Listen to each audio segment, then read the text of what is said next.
Hi all, and this is the Truth, Honour and Integrity Show. My name's Thomas Williams, and we're going on a journey again.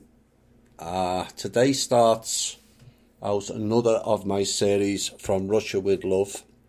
It will be in 3 parts, and what will unfold after these 3 will be a clearer understanding and a path for all peoples. Once the illusions of this world is seen, absorbed, processed, and then a desire to move forward on our path, not theirs. People really like these shows. Why? Because the frequency of fog and lies is being dropped and a new path will emerge. I hope you enjoyed the show. Hi all, and welcome to From Russia with Love 8, Part A. Now, the implications of this piece and the second and third parts of this show are wide-ranging and will involve several pieces of my work I've put together, plus supporting information from others, and more of the dots will be connected. If you have absorbed the previous episodes of this series, plus some of the op-ed pieces I've done in the shows, a clearer picture begins to emerge. This will be dot connecting on a massive scale, and the term of upsetting the apple cart will apply here. To encompass much of From Russia with Love 1 through 7, and it also adds much deeper layers to it as the never-ending rabbit hole goes deeper, wider and higher than you all imagined. Upsetting the apple cart means to ruin a plan or an event, and this series does that when you connect it all together. If you leave the apple cart untouched, it begins to rot the fruit. The fruit was us. They are the cart. That cart is losing its wheels and is a bit rackety today. These 3 parts, plus From Russia with Love 9, will disassemble the cart, which is the framework of the dark forces. This one involves astro-astrology, moon worship, occultism, demonism, all under the auspices of Hebrew or the Jewish religion, Hinduism and several other organisations. Part 2 will reveal the umbrella they are all under. Part 3 will add more and connect more of the dots and is a summary of it all, setting the stage for From Russia with Love 9. It also brings in the Saturn Moon Matrix, what is the eclipse, the Vril role in it, yin and yang explanations, Solomon, temples, sacrifices, dark magic, India and its deities. But first, before we get into the main, I will go into a summary of From Russia with Love 1 through 7 as a recap, as parts of A tonight, B and C to follow will connect dots back to the previous episodes on a massive scale. We started off with From Russia with Love 1, which brought in the Urs, the Aryans, the Kalimar, the sub-grey race, the Knight of the Svarog, the Vedic texts which are nothing to do with India, the Koshis, who are the dark forces, and the 3 moons in our skies back then, the fake Bolshevik takeover of Russia done by the priest class known as Cohen or Khan, the lost continent of the Arya, later known as Hyperborea, spacecraft travel on this world and how they operated, the stargates and the celestial needles, the 4 palaces, now known as the constellations, the 4 gardens of Eden, who are and were the Israelites, who was the Lord. In part 2, we heard about the real genocide that took place against the Russian people, not the Zionist-based only narrative. How the heirs tried to use genetics to cure the Kalimar peoples. How the heirs taught the Rus and the Aryan populations how to be a higher form of human. The fast destroyer weapon used on this planet. The war of Atlantis, not Atlantis. We heard of the original Jerusalem not being in Israel, but Russia, called Jerusalem. We heard about Radomir and Mary Magdalene. Both had blue eyes, and Mary had the blonde hair as well, meaning they were Rus, Aryan, not Middle Eastern. Part 3 brought us how all of society's main functions to protect or save the people are corrupted. The exodus to Egypt, the cult of Ra in Egypt, and the exodus out of there into Europe, where they quickly went through the houses and the churches, and we had the rise of the cat cult, Cleopatra, Mark Antony and Julius Caesar. We learned of the genealogy of the Jews out of India and the Eastern countries, lots of word magic and mistranslations, how the Exodus not only went east out of India but north as well, and created the Ashkenazi line from Noah, who was not one of us, but one of the Anunnaki line. We learned of Solomon, Hebrew, temples and ritual sacrifice, what the six-pointed star really means. There was no letter J 2,000 years ago. We learned about Baal and proved that the modern-day Israelite country, tradition, narrative and characters all came out of Egypt. Marduk, who played Ra, which is a title. Moloch, the child sacrificer, represented by an owl, as the Egyptian word for owl is Moloch or Molech. The Sanhedrin, the Talmud, why all roads lead to Rome, and their role in the subversion of humanity. Part 4 showed how the Israelite cult of Ra, formerly the Kalimar peoples out of India, took over the houses of Europe and the names involved in it, particularly the Rothschilds family. How they took over the courts, banking, finance and governments, who rarely owned the slave ships ran under the banner of Dutch and British East India Tea Corporation. We learned of eugenics, the reverse psychology program of white supremacy, New Age fakery, Planned Parenthood, how the white race in the 1920s represented 30+% of the world demographics and is now down to 12% and fallen. The setting of the stage of the takeover of America, the massacre of the indigenous people in America in 1920 in Tulsa, 1921, how the term Indian came not from America, but from India itself. Who are the KKK and their connection to the Democrats of not only America, but the Nazis in Germany. And no, Nazi does not mean German. It is National Zionism. Zionism is part of a cult and has no real country. How the African slave traded their own people long before Europeans arrived. How 98% of people who call themselves African American are actually indigenous Americans, not Africans. The takeover of Germany, done by the same Zionists that ransacked, destroyed and murdered nearly 90 million Russians, fake Templars, fake Founding Fathers, and we asked the question, were the Germans duped? If Germany was all about the white race, why did they attack Poland, the Slavic people, or the Russian people.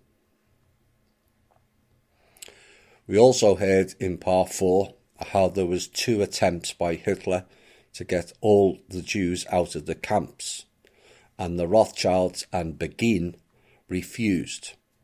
We heard how the Rothschilds, along with Lord Balfour, went about creating a future Jewish state. We heard of where the 2 worst plagues on this planet originated in India and Egypt.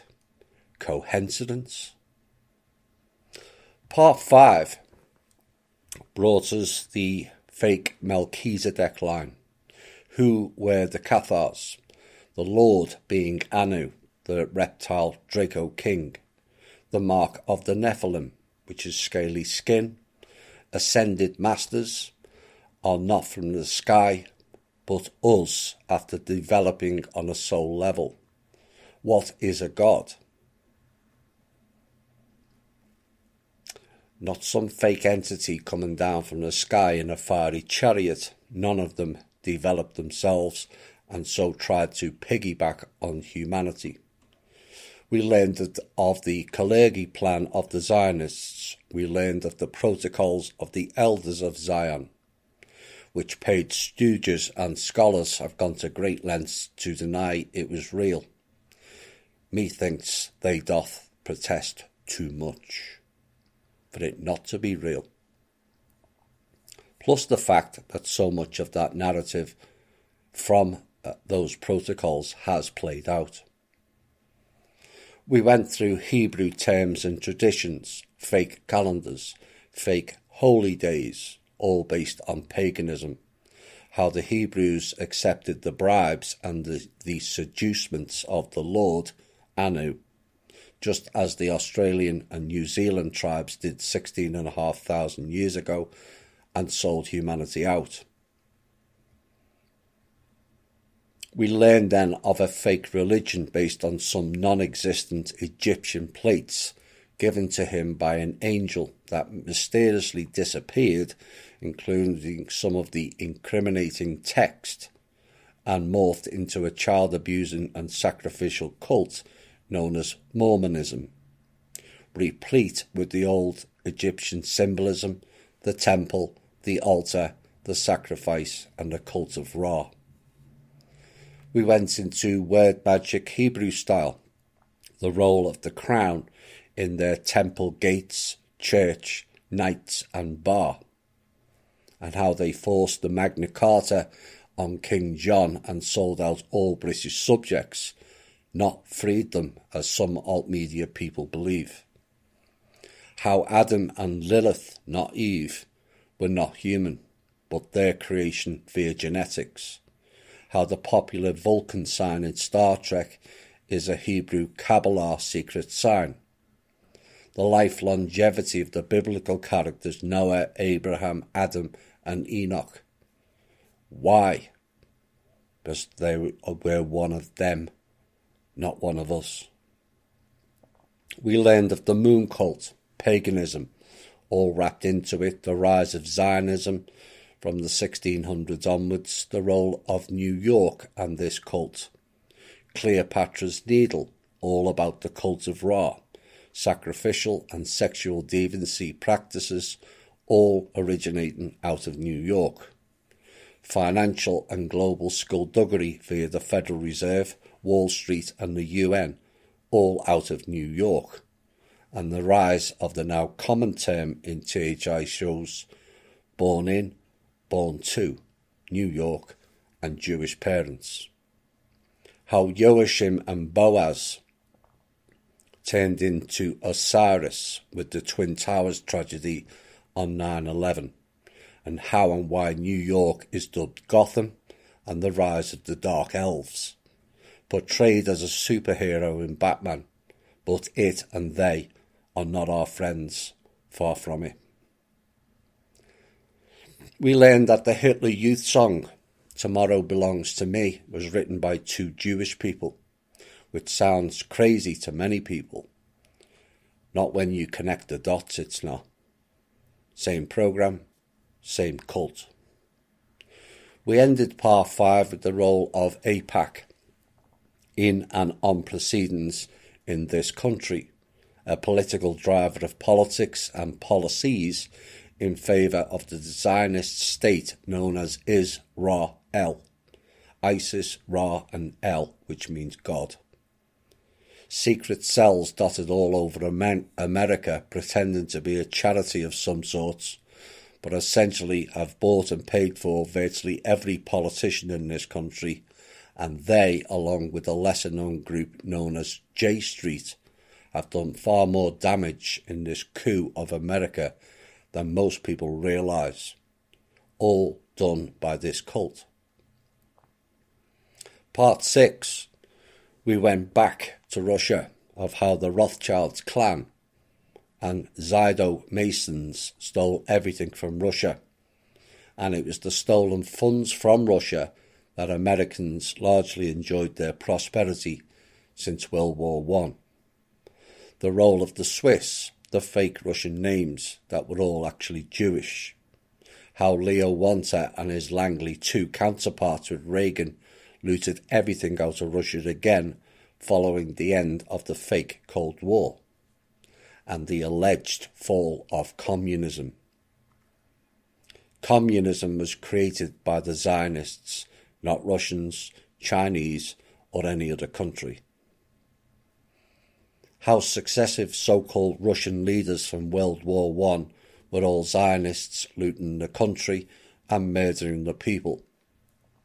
How Ray C. Dam, another of the Rothschilds' appointed Langley operators, tried to steal the global accounts via the OITC, with other Langley-based clowns like Keenan, Keith Scott, Winston Shrout also playing roles in global theft and control attempts, along with the World Bank fraudster Karen Hudes.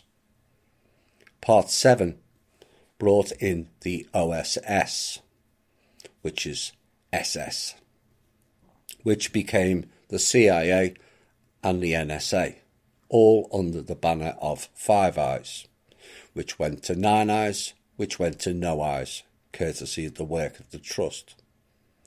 From the role of the SS to cryptography, which led to the creation of the NSA, Enigma machines, the whole structure, their roles and purpose of each division of the OSS, how they went about subverting peoples, governments, created wars, assassination programs, their role in communications of how they control every form of communication on the planet, and how the CIA and National Security Act, which was created not to protect Americans or the country, but to cover up agency-led crimes and operations, including clandestine money-making programs, black budgets and operations, plus loot countries and their people. We learned how all the early CIA leaders were all linked with the OSS. Then came the Bushes, Cheneys and the Black Dragon groups.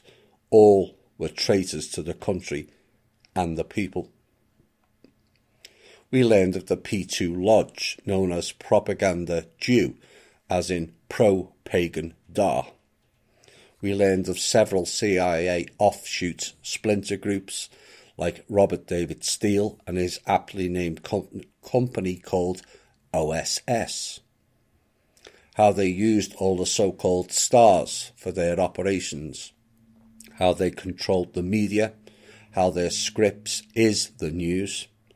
And we found out how Lennon, Elvis, Metallica, Carl Jung were all used by the CIA as spies or operatives. How they deal with people who were their assets and suddenly become disposable, either by throwing them in jail under false charges or just taking them out, or using their MKUltra tactics to get their former assets to commit suicide by triggering mechanisms attached to the mind control program. We learned who was involved in the JFK assassination, the Cypher program, the Black Chamber, using the New York Commercial Code Company to spy on all communications, and how the British used the post office for data mining as far back as the 1920s. How the CIA in the 1970s was spending $1 billion a year on propaganda alone. And also since the 1940s, they have been in every college or university profiling everyone and recruiting students for their various programs. The Foreign National Students Exchange Program is also run by the CIA and the Vatican. We ended part 7 with the exposure of the Tavistock Institute, also connected to the CIA and OSS. Their mind control programs that roped in MKUltra tactics on the people of interest. They also used and created, in some cases, the stars of the time. The Beatles and the Rolling Stones were a product of Tavistock, also hip-hop and rap. We ended that show with a question. The question remains, if all this fighting for freedom and getting rid of dictators, despots, communists and tyrants that has gone on for the last 100 years, with them all now out of the way, why hasn't our lives improved one iota? It hasn't, because the real tyrants are still in our midst is why. And perhaps the leading figures killed were not the problem after all, just the ones that killed them. This show and the next 2 shows lined up will bring it home. This is 8 and the loop. This will create the umbrella with which all the names we have referenced in the previous shows, from Kali Ma to the Cult of Ra, Jewish, Hebrew and various agencies, operate under. From Russia with Love 9, soon to follow, will make you understand more of how it all worked and who were the players, or in real terms, the pawns in the game. Hi all and welcome back.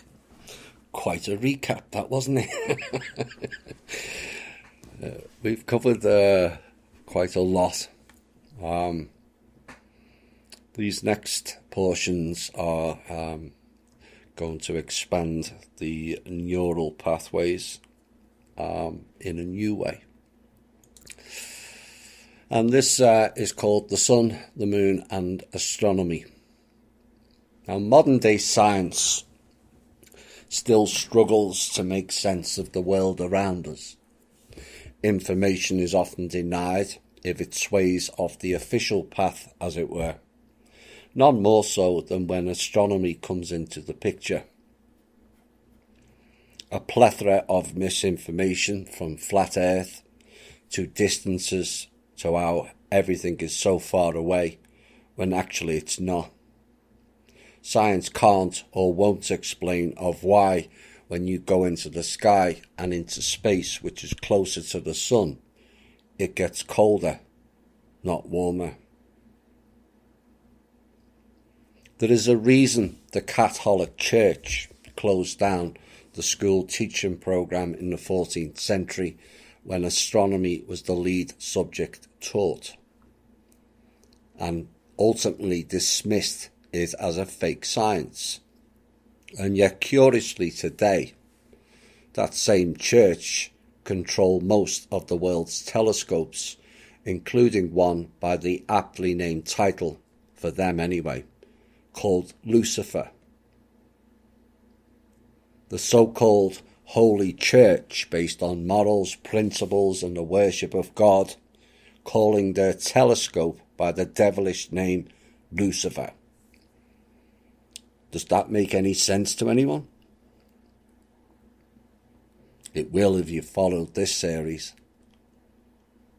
Solar eclipses make no sense. The moon makes no sense. All the elites and witchcraft people all do occult rituals on the cycles of the moon. The Hebrew Jewish peoples India, and other corrupted tribal groups, all following the moon cult. In mythologies, and even the more modern-day calculations and observances, the frequency spiked during the full moon. That sends many people around the world into various bizarre and extreme behaviour patterns.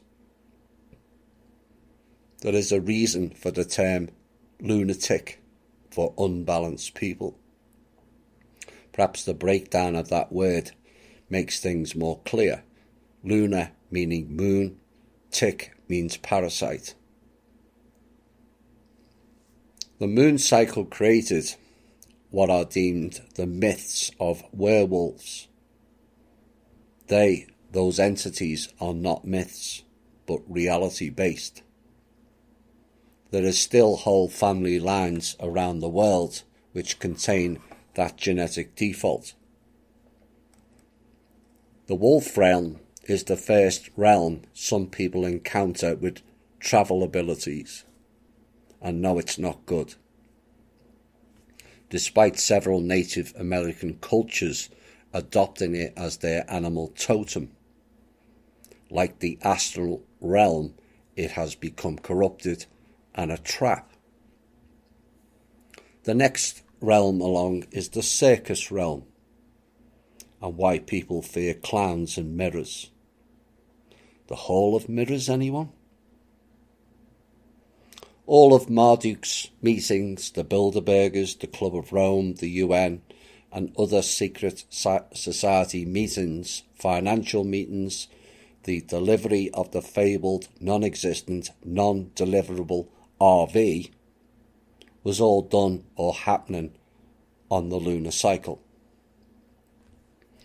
The Circle of Nine cult, the people inside the Vatican, and I'm not talking about the Pope, Bohemian Grove, the Denver cult, the Hellfire Caves, and various others around the world, all do their rituals, sexual deviancy, often with children, sacrificed and tortured children again on the moon cycle.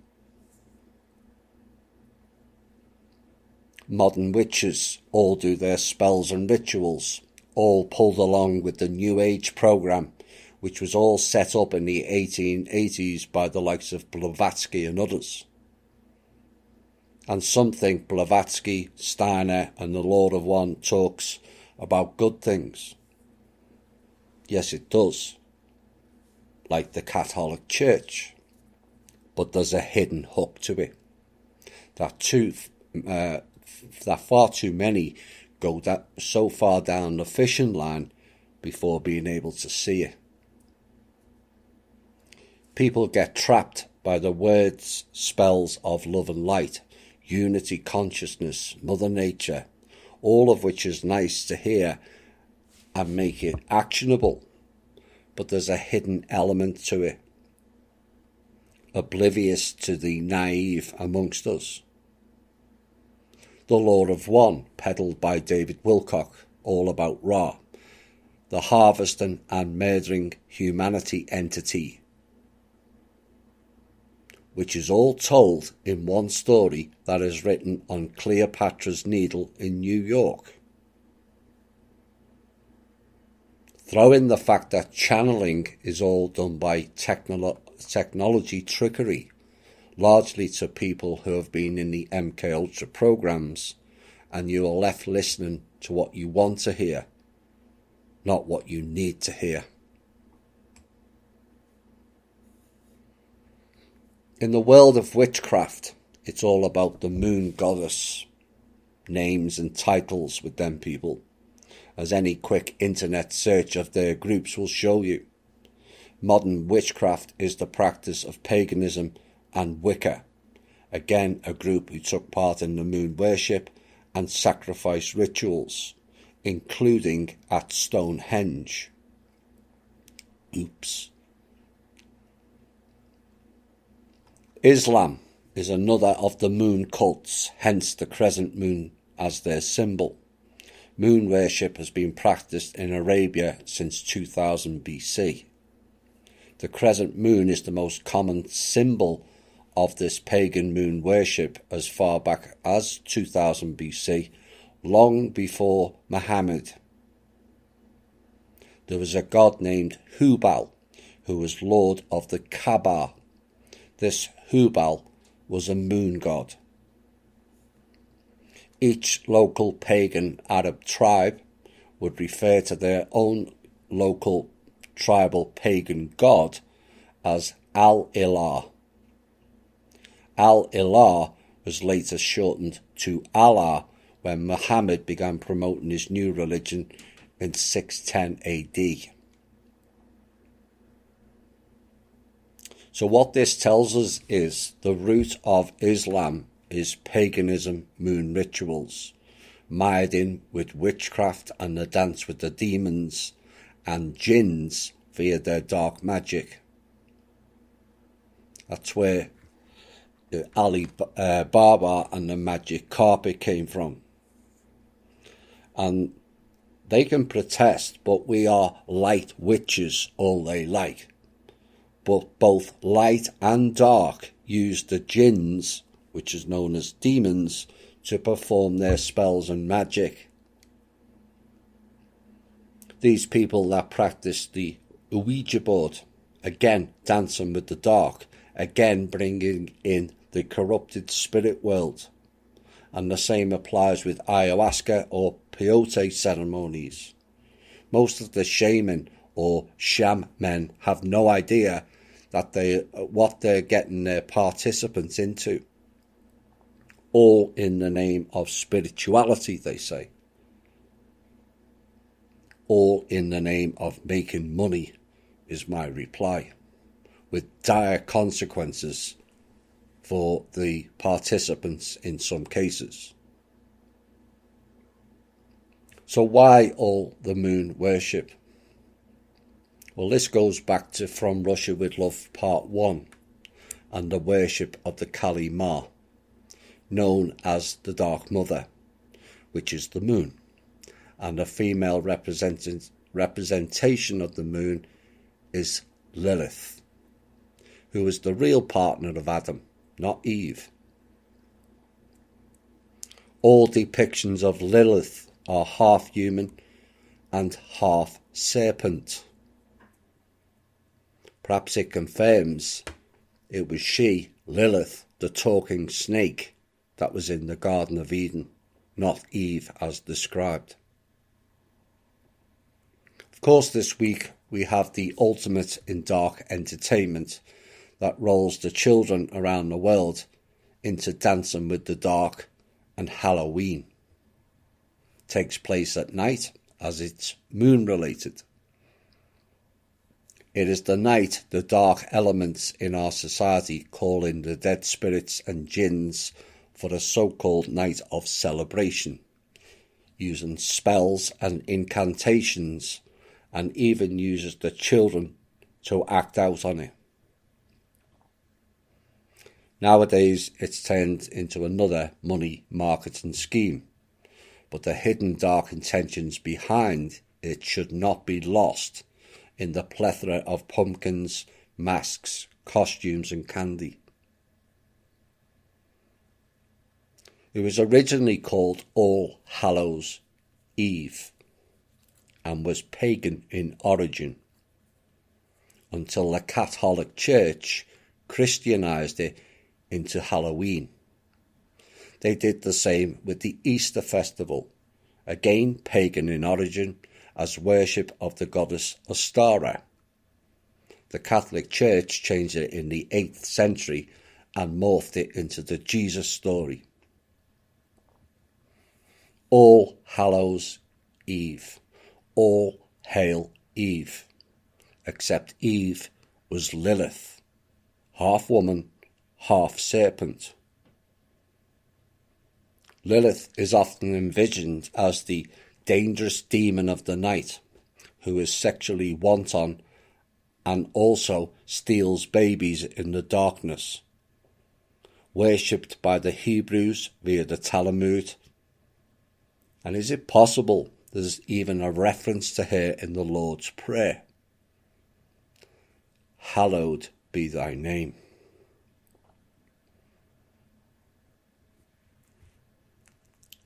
Our current moon is not even a natural object.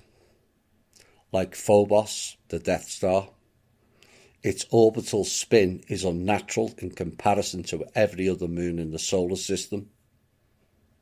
The same side always faces the Earth. That is not a natural orbit. That is something that was placed and positioned there. And some Native American folklore say the moon arrived here sometime around 11 to 12,000 years ago. What it is a hollow satellite station, as NASA proved themselves when they fired a missile at it and it rang like a bell for quite a while. Populated by various off-world entities over time, and still to this day, although unlike in the past, it is not interfering with here and us anymore. And it's also why NASA never returned to the moon since 1970s.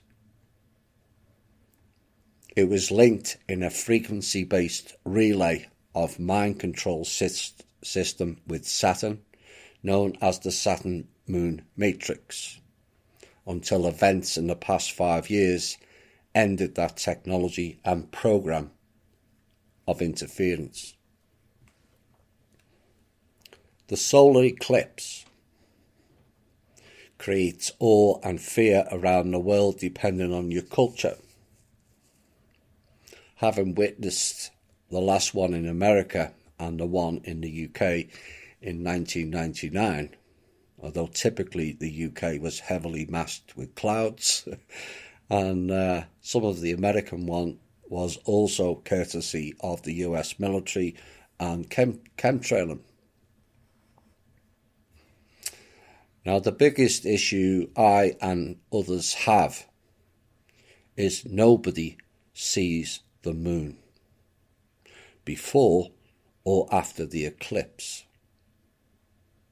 Science and media dismiss it all so frivolously, and the topic is largely left alone. But the great question remains is, why don't we see the moon?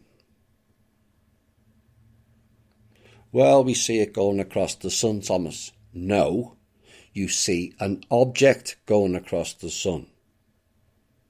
And because you are told it is the moon, doesn't mean it is correct. Why can't you even see the features on the moon as it's eclipsing? The light is focused on the far side, not the Earth-facing side.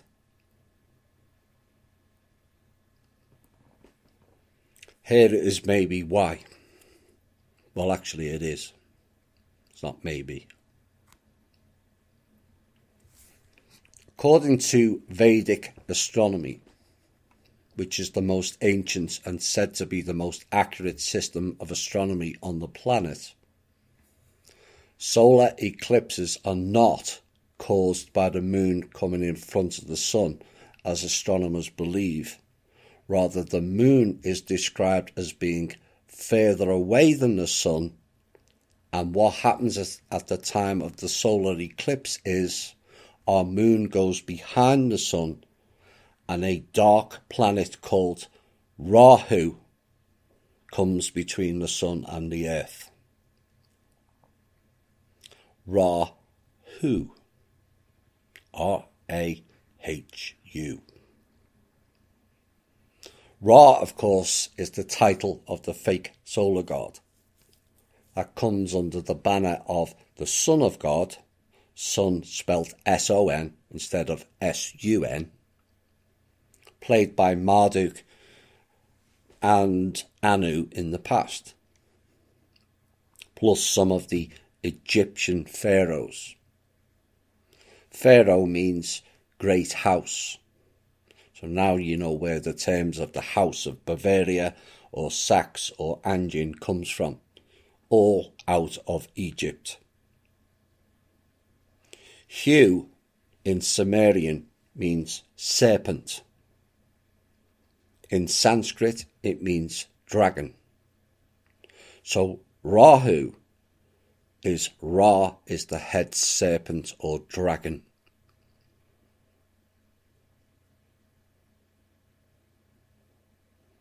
Remember, in certain things, this is not in the script, but I've just remembered, they talk about the snake going across the sky, and modern scientists and astronomers will tell you it's the Milky Way. Perhaps it's not. Of course, we have been conditioned to believe as fact the structure of the universe as it's been taught to us since childhood, and we find it very difficult to accept such a thing. But how can the teachers or the book be wrong, people would argue, because they were taught wrong also. It only takes 2 generations to do a 180 on any narrative.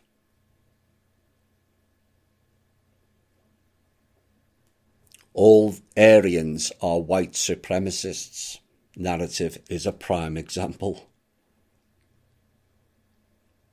But it only requires a little thought and observation to see that actually the so-called modern scientific idea is incompatible with their observations, and the timeless Vedic knowledge is compatible with clear observations. Look at the moon on a full moon night. It's shining so brightly that it lights up the whole surface of the earth. On a full moon night, you can see very clearly everything. Of course, it's not as bright as the sunshine, but essentially everything is clearly visible. If you were to view the earth from space on a full moon night, it would not be dark.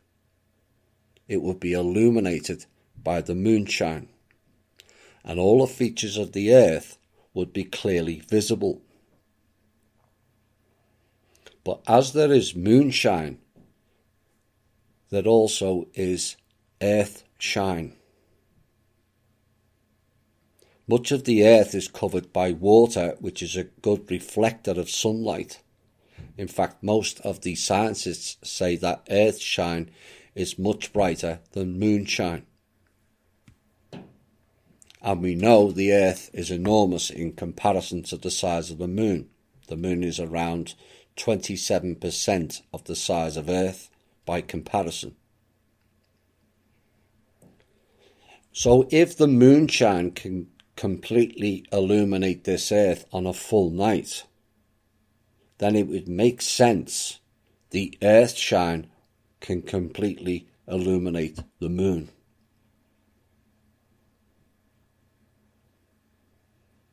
The earth shine bombarding the moon at the time of a total solar eclipse would be at almost 50 times brighter than the moonshine on the earth on a full moon night.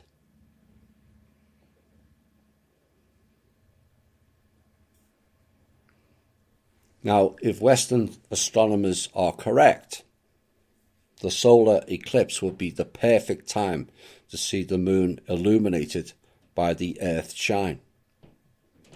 Now, the shadow created which causes the solar eclipse on Earth is, according to NASA anyway, almost 167 miles wide. The path of totality. So if you were sitting on the moon during a solar eclipse, you would see an extremely bright Earth planet with a dark circle of only 167 miles wide. But this is not enough to diminish the Earth shine in any significant way. Why is it not reflecting back?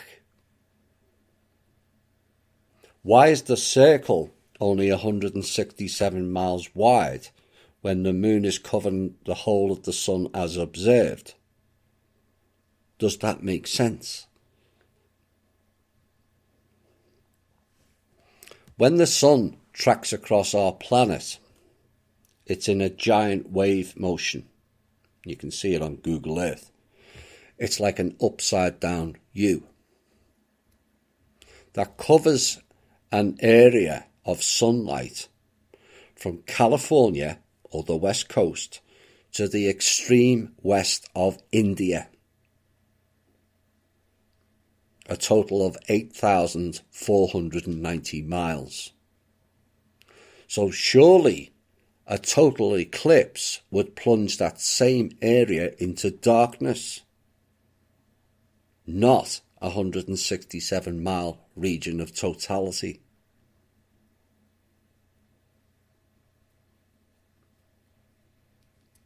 You getting the drift now?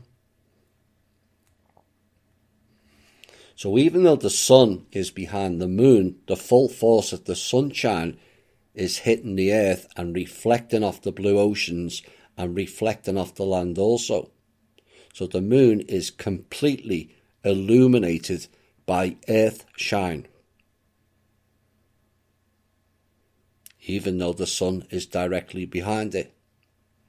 But the problem is you can't see the moon, both approaching the sun or leaving it after the eclipse.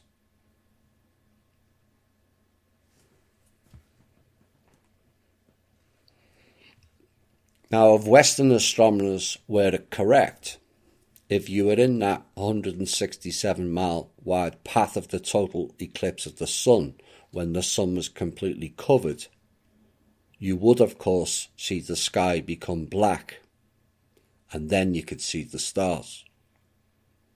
But if the sun was covered by the moon, you would be able to see the moon quite clearly in front of the sun, illuminated by the earth shine. Not as bright as the full moon, but the earth shine would certainly illuminate the surface of the moon so we could clearly see it and clearly make out the features on the moon's surface. But this doesn't happen. During the solar eclipse, the sun goes completely black. And even though the sunlight is blocked out and the sky goes black, one cannot detect the moon at all. It's just black. No moon. Like I said, we should be able to see the features on the moon as it's being reflected off the earth with the sunshine or the earth shine. Remember, the path of totality is only 167 miles. The rest of the earth is all bathed in earth shine, which should reflect off the moon. The sun should disappear and we should see the stars, and in place of the sun we should see the moon illuminated by the earth shine. But this is not what we see. So what does it mean? What it means is it's not the moon causing the solar eclipses, as stated from the Vedas. That what causes the solar eclipse is a dark planet currently unknown in the Western world except in occultic circles, which hides in the shadow of the moon. Oops. And people will say, but scientists would have discovered it by now. It was only 80 years ago they discovered Pluto as the 9th planet, not the 8th as they put out in the mainstream. Because before that was Ceres, which is rarely mentioned, like the dwarf planet Eris, said to have been discovered in 2005. And yet the natives, tribal people, knew about it thousands of years ago.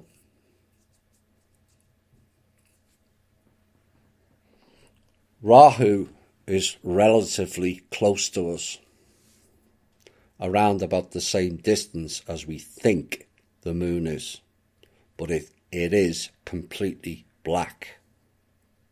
It does not reflect light at all. So even though there is plenty of earth shine fallen on Rahu, because it's a black planet, none of that light will be reflected back. It is the void.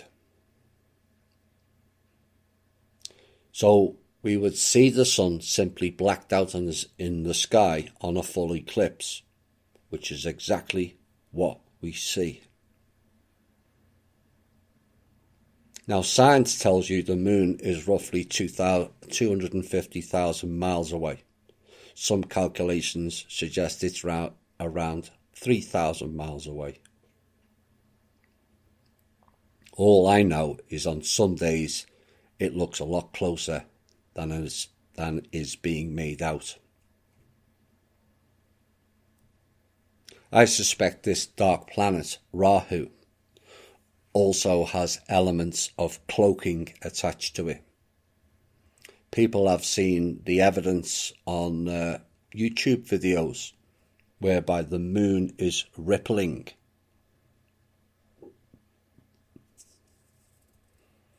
It makes no sense that people can see the moon on opposite sides of the world at the same time.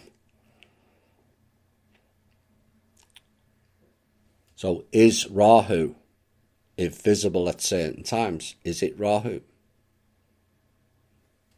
It is likely a projection image, and so possibly a copy of our moon.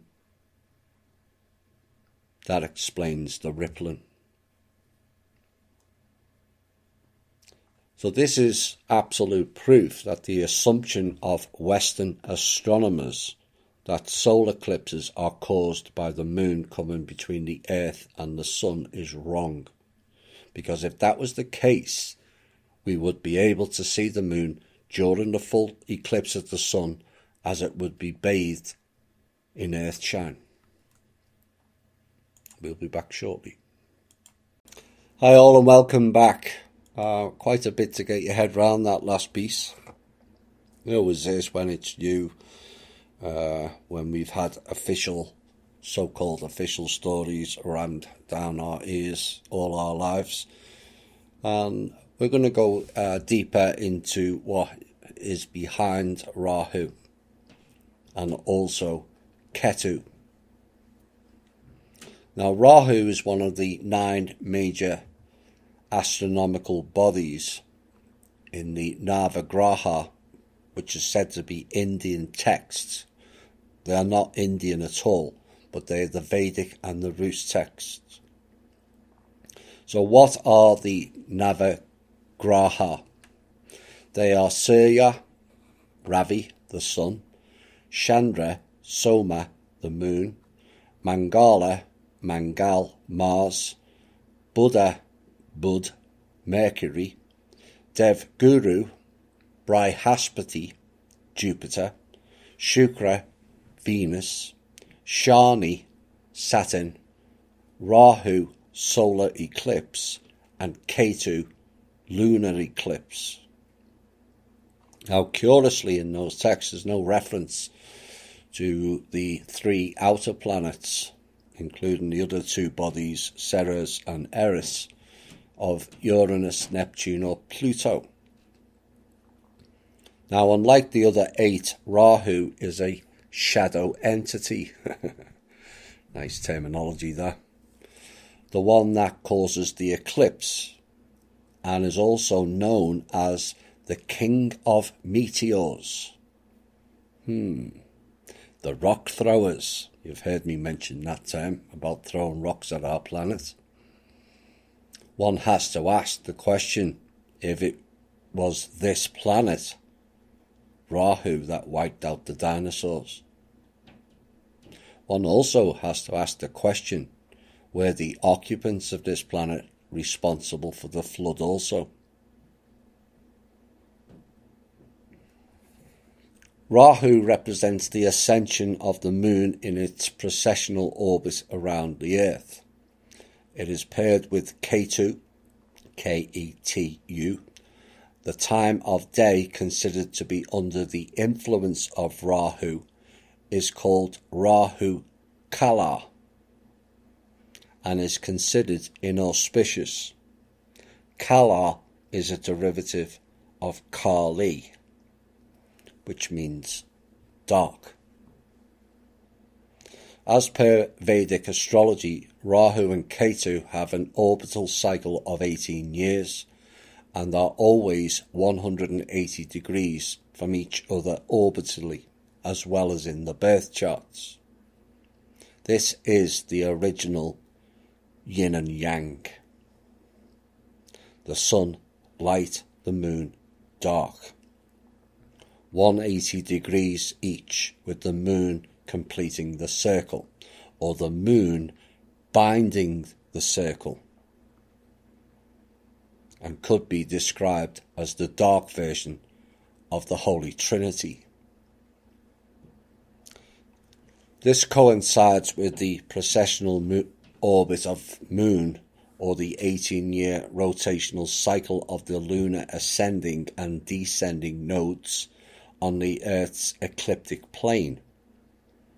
And it also corresponds to what is known as a Saros, S-A-R-O-S, a period of approximately 223 synodic months, which is approximately 6,585 days, or 18 years, 11 days and 8 hours.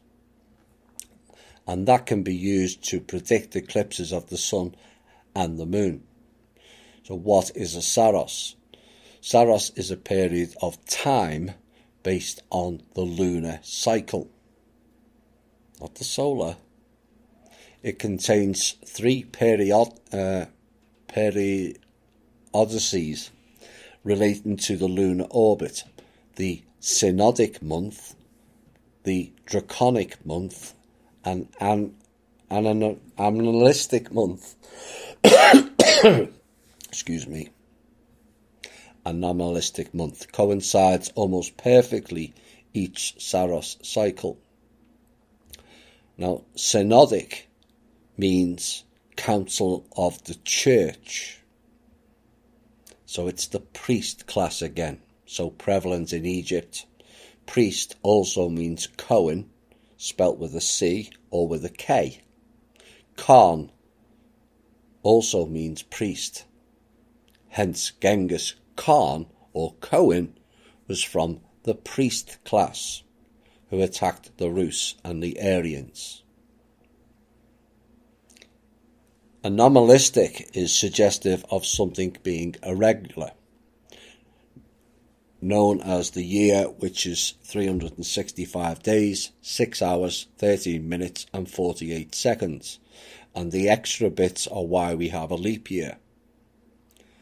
As for the term draconic months, oh my, I don't think I need to say any more on that term. Rahu rules the zodiac sign of Aquarius, together with Shani, which is Saturn, which is Setan, aka Satan. And perhaps the dawning of the age of Aquarius is not as good as many thought. Another New Age program exposed and failed. Astronomically, Rahu and Ketu denote the points of intersection of the paths of the sun and the moon as they move on the celestial sphere. Therefore, Rahu and Ketu are respectively called the north and south lunar nodes, not the east and the west. The fact that eclipses occur when the sun and the moon are at one of these points gives rise to the old understanding of swallowing of the sun and the moon by the snake. Oops. Rahu is responsible for causing the eclipse of the sun. Hu in Sumerian is serpent. As it stated, the swallowing of the sun and moon by the snake This now makes more sense. Ra is the serpent, is what that object called Rahu is stating. Now, one of the issues I have about astrology in the modern day is that it can't be accurate because one constellation, which means palace, has been left out. We have 12, but one is missing. The same as 12 earth chakras, and one is hidden on the planet. 12 crystal skulls, but the 13th completes it. 12 plus 1. 12 disciples plus 1. And with the one hidden has been a major pondering of mine for the last decade. If you add back in the 13th zodiac sign, it all changes. Ophiuchus. Then most of the whole current mode of understanding of astrology needs to go in the shredder, in my opinion, as charts and alignments would go askew with the 13th zodiac put back in. So what is it about Ophiuchus and why has it been left out? Perhaps there's a possible connection to Rahu, Melchizedek, Noah, Shem, Ham, Indian gods, and many others of the more noted names of the past in the books and scriptures. All were said to have the mark of the Nephilim, born with a coat of armour, which is scaly skin. Rahu is the serpent. With that in mind, let's look at Ophiuchus, shall we? Ophiuchus, known as the serpent bearer. Oops. The constellation is said to consist of 2 planets, one covered in fiery molten lava and the other consisting of a large swamp. Fire and water, yin and yang. Ophiuchans have a natural affinity for snakes, and there was a special species of serpent called the Zarwinder, Z-A winder. House Ophiuchus had the greatest diversity in the zodiac. It is said people's skin, hair and eye colour all spanned the full range of the spectrum. Yet upon entering their teens, Ophiuchans developed scaly skin that is said would protect them from various creature bites and the natural elements. The Ophiuchus sign is represented by a fight between man and serpent. What if we've been in the age of Ophiuchus and not Capricorn? Given this world's current and recent past has been the battle for control of this planet between man and the serpent or the reptile species.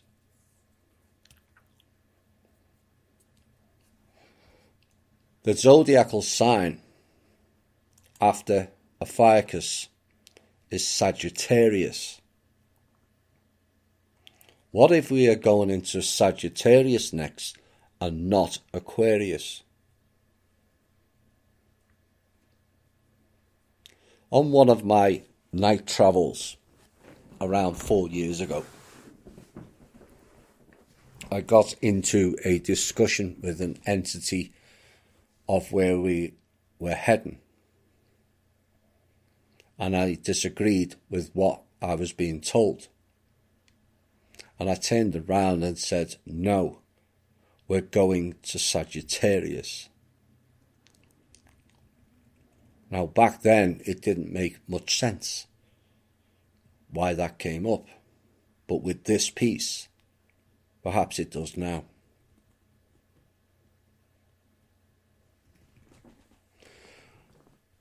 As a side issue to that,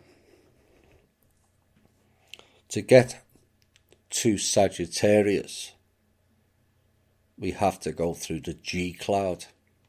Oh my, the GNA. For those of you who remembered Humanity Unplugged, that makes an awful lot more sense. Now, Rahu is mentioned explicitly in Buddhist mythology in a pair of scriptures from the Samyutta Nikaya and the Pali Canon.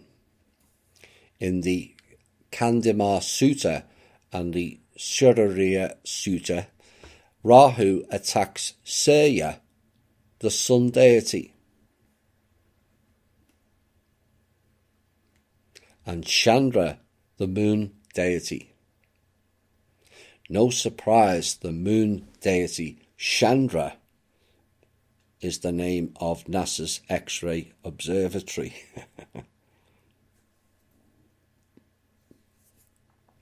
Now, in the Buddhist scriptures, before being compelled to release Chandra and Surya, they had to recite a brief stanza. A stanza means poem, conveying their reverence for the Buddha. And the Buddha responds by enjoining Rahu to release them, which Rahu does rather than have his head split into 7 pieces. Where have we heard that before? Now, the verses recited by the 2 celestial deities and the Buddha have since been incorporated into Buddhist liturgy as protective verses recited by monks as prayers of protection. But they're not protective. It's holding the dark.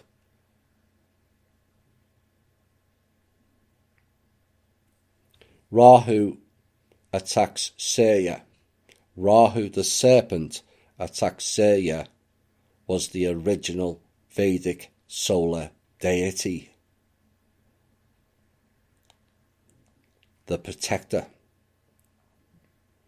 and was replaced in Indian and Hindu his story with the fake solar deities Vishnu and Shiva. Both of them are dark forces and also fake lords. The whole of India's religious culture, and in particular Hinduism, is riddled with the references to snakes.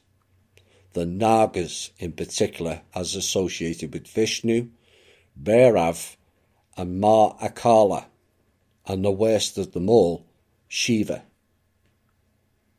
There is a reason Shiva is placed at the entrance of the collider known as CERN. It's an egregore guarding the gate to the underworld, along with a plethora of non-physical plane ninjas, who we'll cover later. So Rahu was in fear of being turned into the 7-headed serpent, and that entity is depicted throughout their temple, not ours, called Angkor Wat. Wonder of the world indeed. Nagas were cast into the underworld, and the entrance of which is marked by ant hills, it is said. How interesting. The ant people were guarding the entrance, I suspect is what is being stated here. Ant people are different from the mantids. According to the Hindu scriptures, Naga live in the netherworld called Naga Loka or Patala Loka with unimaginable riches. Oh my. Unimaginable riches in the vaults suggesting that they were guardians of the ancient treasures of what is now known as the Trust. So it went from the Naga serpents to the dragon serpents. Neither looked after it well, and this is why it's important that we do. When the Naga, it was said, were overpopulated on the earth, Brahma, the creator, it is said to have banished them to the underworld. Naga are the children of Kashyap Rishi, who married Brahma 13 daughters, 12 plus 1 again, and their mother's name is Kudra. Kashyap is also known as the father of gods, demons, and animals, which is indicative to the spirit world. Snakes are Lord Shiva's garland, anklets, and armlets. Hindu gods like Bhairav and Mahakala are protected and decorated by snakes. The 1,000-headed Naga called Ananta protects goddess Kali. The Kali Ma again. The Dark Mother, who is Lilith, represented as a moon goddess, half woman, half serpent.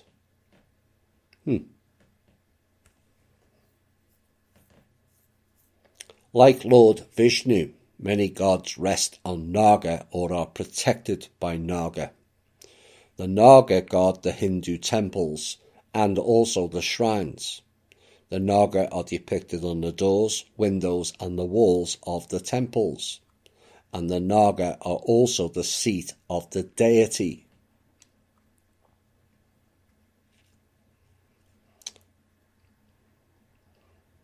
The piece I did recently ties in well with this on what is human.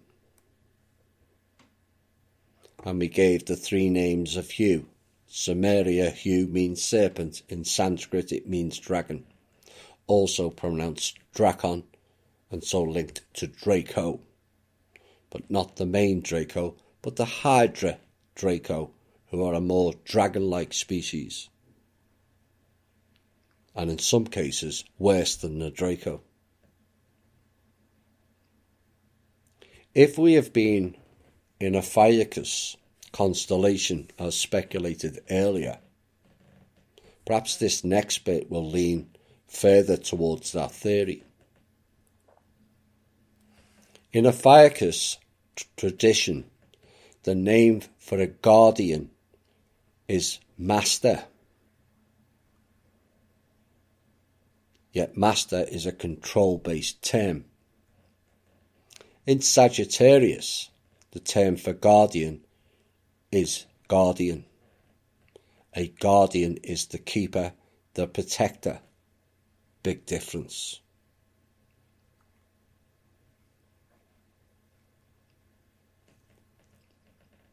This world, largely unknown, but to the very few on this planet, has been, for many thousands of years, been in a battle between human and the serpent or reptile species.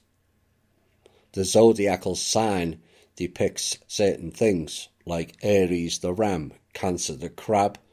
Libra has the justice scales, which is not justice scales actually, but is related more to Egyptian symbology of Ma'at and Thoth weighing people's hearts. Not for justice, but more in the line of trade and genetics, if you ask me.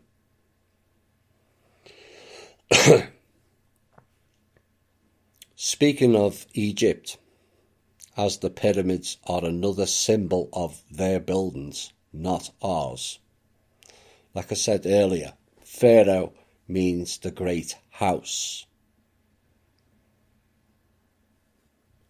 And what all the mythologies are stating via the zodiacal game playing is the houses of the sky, known as the zodiacs, were conquered by the serpent bearer, and the houses of the sky then came down to earth. The 12 conquered houses, or zodiacs, were then brought down to earth, and the great house of the Pharaoh was born, which was then transferred as a takeover to Europe via the houses like Bavaria, Orange, Saxe, Gotha, Coburg, etc. It's all in the symbology and mythology once you start to connect the dots. The narrative of the so-called Israel tribes also speaks of the 12 plus 1, the hidden tribe of Israel. Matches the 12 zodiacs plus 1. Like I said, zodiacs are called houses. And it's also the original term for Israel, was not for the country, but it was known as the House of Israel.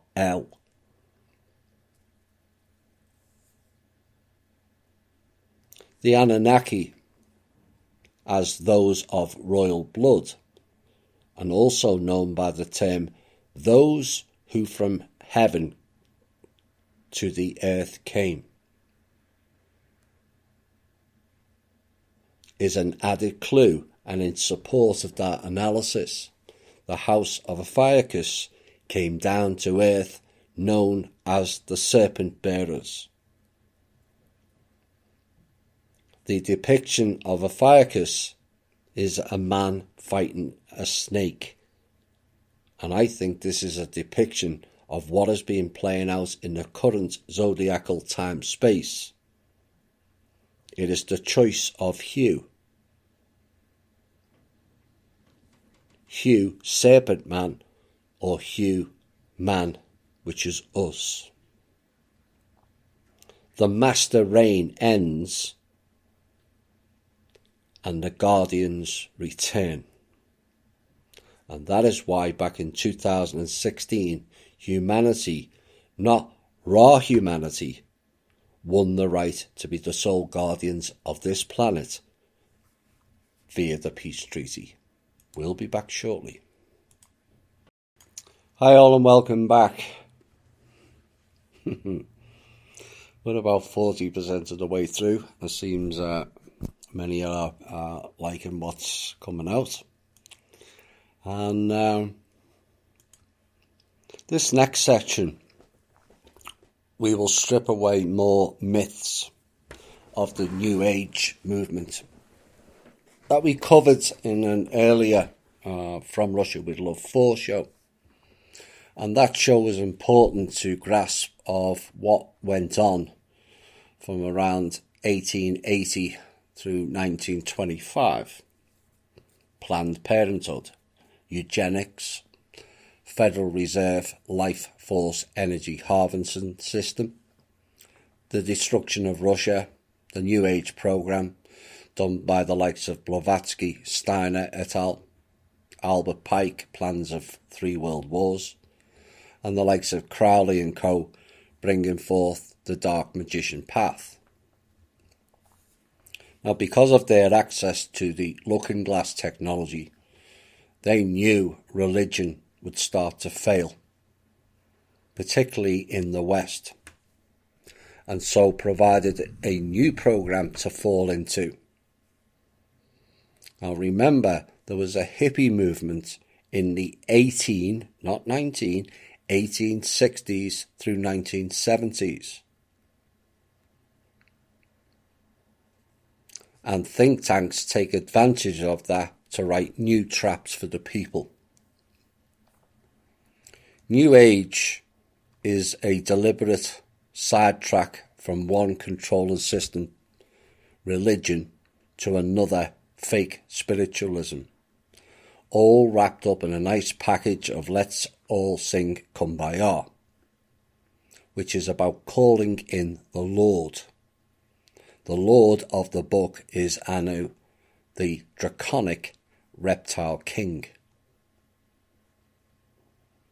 The whole of New Age is riddled with falsehoods, goddess this and angel that, and so-called light magic, which is dark in essence. As like I've said, you are calling in the jinns to do the magic, and those entities are far from light. All magic is dark. It is lazy technology being used again when if you develop the self on a soul level, gain mastery over the self, you have a treasure of abilities, not magic, awaiting you. Tantra and yoga, which are the esoteric practices in Hinduism that philosophize about the serpent power inside the human body. Oops. This serpent is called Kundalini, depicted as a coiled snake. It would be evoked by mysterious yogic practices or tantric rituals. When this serpent power is awakened, it is said, their quote, not mine, ignoramus humans are said to be liberated from worldly vices.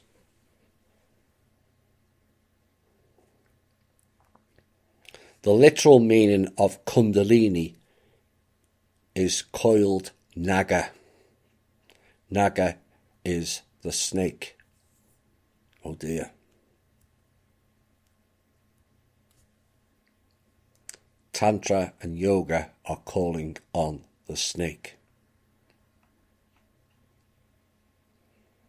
If you look at the mythological pictures, you will find Mahavira sitting with a 5-headed cobra behind him, or Lord Vishnu is sitting in meditation and there is a cobra behind him. Another lord, from Anu to Vishnu, both had the scaly skin. But let's look at the description for lord. Remember, the Ophiuchus term for guardian was master. Lord is an appellation for a person or deity who has authority, control, or power over others, acting like a ruler, a chief, or a master. Oh my. Lord is a master, chief, or ruler.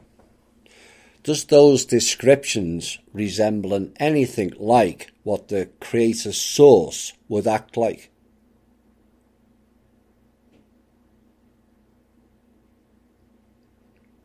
Think different.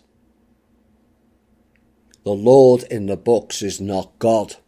It's fake idolatory worship of entities who self-appointed themselves as better than anybody else, like the pharaohs. Even in the pictures of rishis, you will find a cobra with its hood open at the back. In this description of Hindu meditation practice, you'll now see the discrepancies in it. Their description of what happens when you are sitting in meditation. So what is happening? They state, your consciousness is getting alert, opened and awakened, as though you're in the background. There is a 1,000-headed cobra. Cobra signifies alertness. How many of you feel a lot of alertness in the back of your head during meditation, a sort of wakefulness? So they say the cobra is a symbol of the energy that raises and opens up, energy which is alert and at the same time restfulness. It is not that there is really a cobra at the back of their head. It is a symbol of wakefulness in the deep state of rest. And that is meditation, totally restful, wanting nothing, doing nothing, being nothing, and being open, like the hood of a cobra, alert without any effort. Their description. Now, I don't know what type of meditation that they're doing over there, but in my experience, when I was consciously doing meditation with the usual method of sit down in a quiet space, or with some meditation music, I now do it subconsciously whilst doing everyday things. Remember, it's a frequency zone that you are accessing. If memory stores that frequency, you can then drop into meditation mode whilst walking and also have your eyes open. The one thing you don't get in meditation is alertness. Unless you are in defense mode at the same time. You are drifting into the aether, all light and airy. But the one thing you are not is alert. That's the snake. It's all in the symbolism. When Indian people with the flute call on a cobra to perform, the cobra uses its body like two legs squatting and lifts up its torso, and the head is on alert. That position is what they have taught man to replicate during their meditation. Sit in the squat position with the head upright and slightly forward, replicating the cobra, stimulating and simulating the kundalini, which is the cord snake, the naga, the serpent, the ophiuchus. Are you getting the picture now?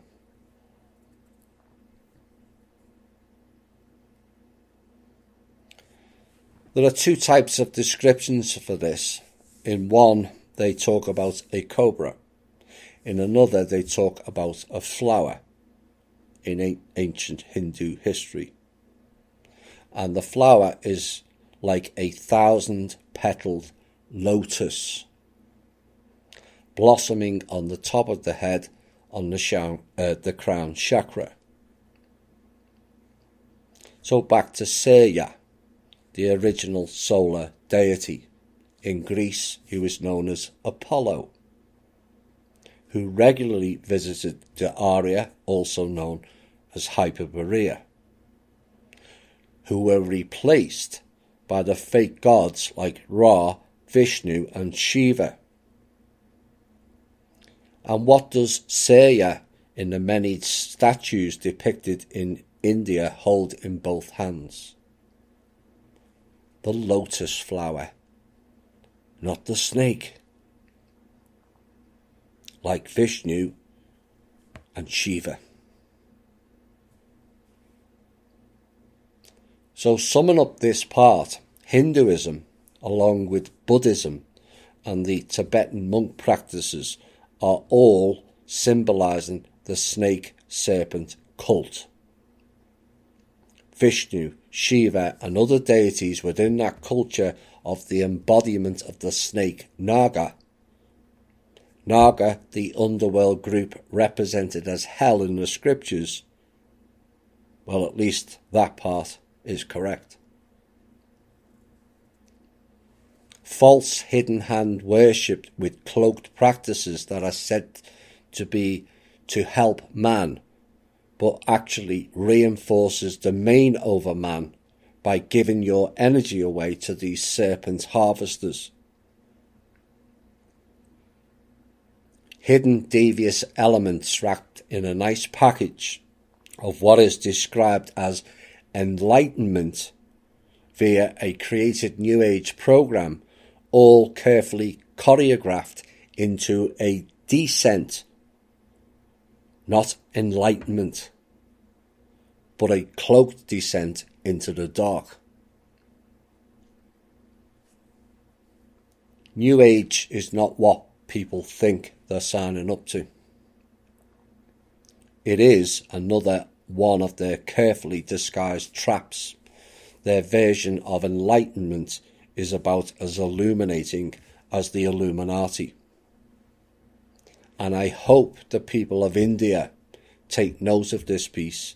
It's not to denigrate you or your country, but to make you realise that your culture, passed down generation to generation, is damaging you and us badly. There is a reason 7,000 of you die each day in India. It's called sacrifice. All going to the gods again, like the Kali Ma time. The Rus tried to teach you with the Vedic texts. Like I said, they're not Indian texts, they are Rus, as is the Mahabharata. And I'm asking the people of India to wake up and stop the harvesting of your people, all done in honour of your fake gods.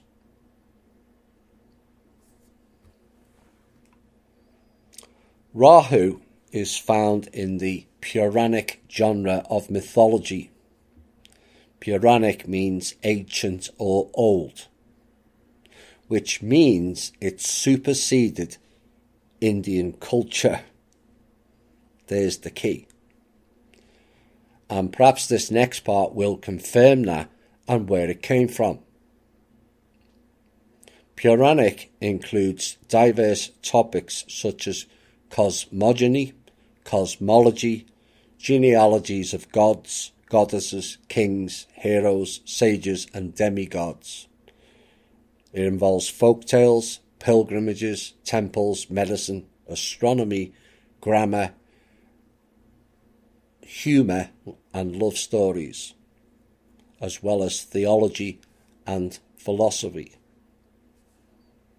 Cosmogony is any model concerning the origin of either the cosmos or the universe. Now it's stated the Hindu, it's not Hindu, Puranas, Puranas, are anonymous texts and likely the work of many authors over the centuries, or so they state. It's a bit like the word dog. It is stated to have no origin. But in a world run by cat and serpent cults, I guess the dog doesn't fit. The Puranas, it is said in India, do not enjoy the authority of a scripture in Hinduism, but are considered as Simriti. Simriti means that which is remembered, or that, or as we know, that which is pushed forward by the system, and let's ignore all the other stuff. And Simriti is a derivative secondary work and is considered less authoritative than Shruti in Hinduism. The Vedas, the Mahabharata, are considered under this term, which means it came from someone or somewhere else. Yes, we know. Isn't it funny how they can never remember the author or where words derive from in their history, isn't it? It's a common theme. There are 18 Maha Puranas, known as Great Puranas, and 18 Upa Puranas, known as Minor Puranas. Now, where have we heard those terms before? Great and minor has been referenced previously, has it not? The Great Bear and the Ursa Minor. The Urs. That is why they won't reveal the authors. The Urs represent man. Hindu culture wants to represent the snake serpent man, just like the Catholic Church. For those who are new and wondering why I say Catholic, check out From Russia with Love 3 for a full description of that. And it's all connected through each part of this series. Now, the tale of the Puranas begins in the remotest period of prehistoric time, when the gods and the Asuras churned the milk ocean to extract it from the Amrita, the elixir of immortality. Rahu was present at the time and overcome with pride, it was said. The milk ocean is described as the fifth of 7 oceans on this planet, and it surrounded the continent known as Krauncha. This continent and ocean is described as being around the Himalayas. Oops. The gods and the Asuras did the churning. Asura means demon. In real terms, jinns. And this was a common goal of these fake gods, all seeking immortality to continue their dominance over other species. It is covered rather well about the reptile species and their immortality and life essence in both Jupiter Ascending movie and also the Dark Crystal series. It's all there. Fiction is fact, remember.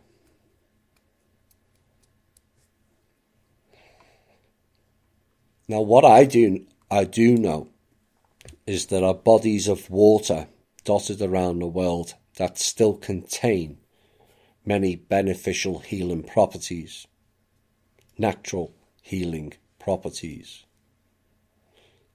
that will prolong your lifespan and health. But I'm not sure on immortality. To be honest, I'm not sure immortality is a good goal to be striving for anyway. Death is your reconnection to source. It is not the end. It is a new beginning.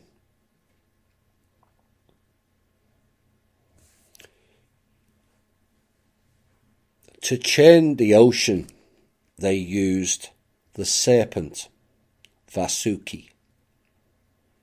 For their churning string, and for a churning pole, they used Mount Mandara, placed on the back of what was said to be a great tortoise, called the Kurma avatar of Vishnu. Avatar of Vishnu? Oh my. You see, clones and or walk-ins, which means an entity taking over a vessel in here, have been around a very long time. It's not the future, it's always the past. And as the gods and demons churned the sea, a terrible poison, it was said, was issued out of its depths, which enveloped the universe. The Devas and the Asuras approached Shiva, who took the poison into his throat and swallowed it.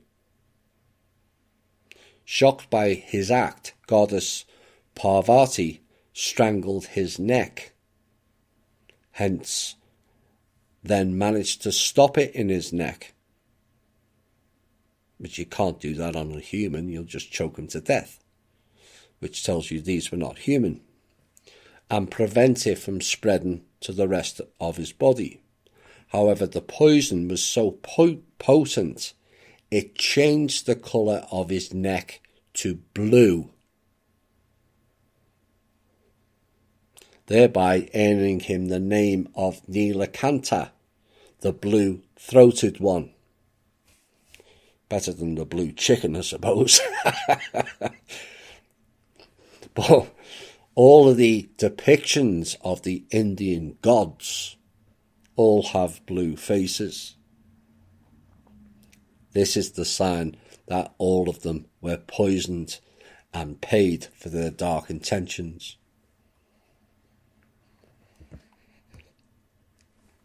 Maybe the key to that whole episode is you have to be of the right frequency to be able to consume that elixir. They clearly were not, and subsequently were poisoned. One man's pleasure is another man's pain.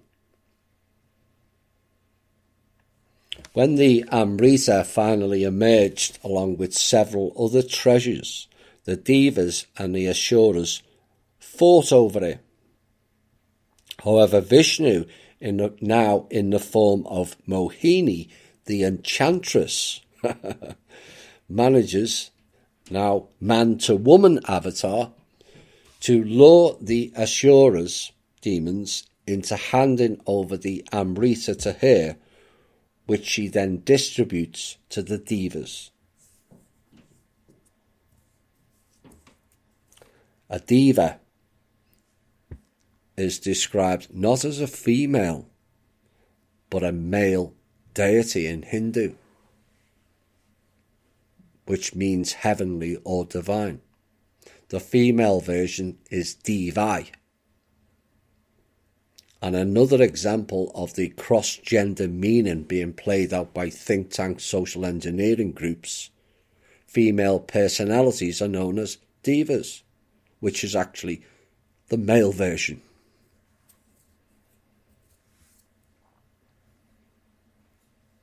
And if you want evidence of these out-of-India deities spreading to Rome via Egypt, Vishnu, Brahma and Shiva, who are known as the Holy Trinity, there you have it. Siri, as in Sri Lanka, which is a breakaway country of India, follows the same deities. So what does Siri mean? It means to cook, boil, to burn, diffuse light. And in light of the sacrifices to the Kali Ma, that kind of fits. But in India and Sri Lanka, it's also used as a polite form of an address, as in Mr. or Mrs., Hi Mr. or Hi Miss. But what are they saying here? Hi, Miss Jones, I want to cook, boil or burn you. Somehow doesn't sound too polite to me.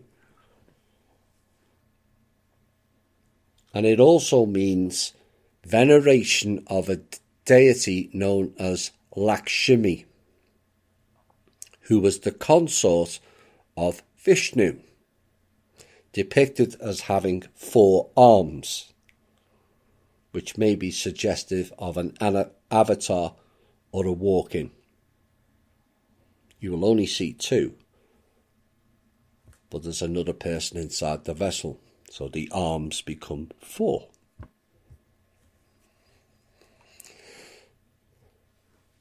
Svabhanu, an Asura demon, disguises himself as a Deva, supposed to be divine god, and tries to drink some Amrita himself. Surya, the sun god, and Chandra, the moon god, alert Vishnu to this deception. Vishnu then decapitates Svabhanu just as he is about to swallow the nectar, leaving his head and beheaded body, which was immortal. Later, the head part is known as Rahu, and the tail or torso part is known as Ketu.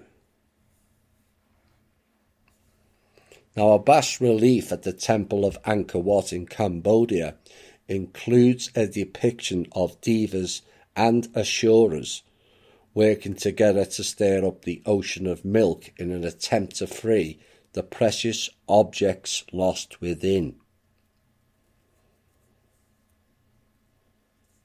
the ancient treasures. Angkor Wat, as nice as that building is, it does not represent us, but them, and their temples of sacrifice again. In essence, that building represents the Naga serpent's triumph over man. It's depicted right through the building if you look.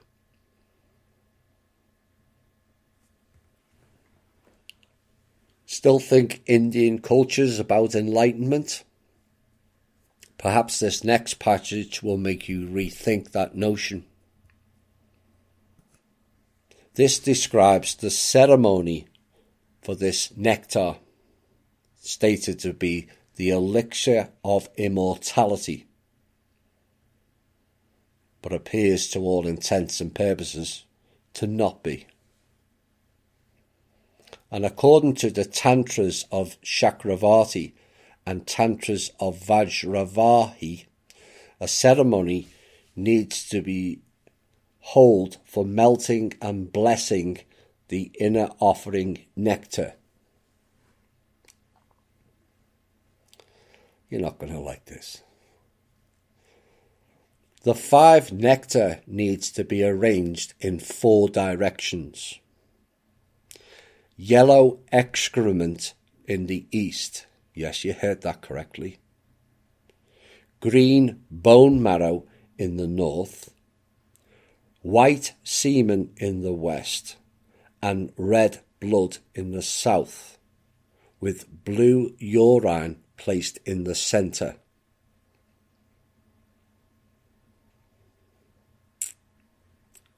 Yellow vomit, green bone marrow, white semen, red blood, blue urine. For the ceremony of sacrifice. It gets worse. The 4 nectar, it is said, should come from wise monks, and the ova should be collected from the first menstruation of a blessed woman. The 5 meats are arranged similarly. The meat of the black bull in the southeast, the meat of the blue dog in the southwest, the meat of the white elephant in the northwest, and the meat of the green horse in the northeast. In the centre, the meat of a red human corpse. Told you wouldn't like it.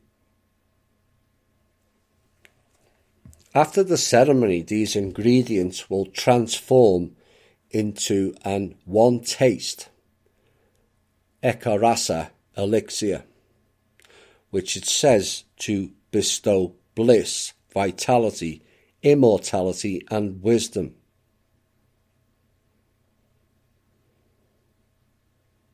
But it is also stated that the nectar does not actually offer true immortality. Instead, by partaking it, the devas were able to attain a higher level of knowledge and power, which they had lost due to the curse of sage Devasa. Devasa is Rishi, mentioned earlier.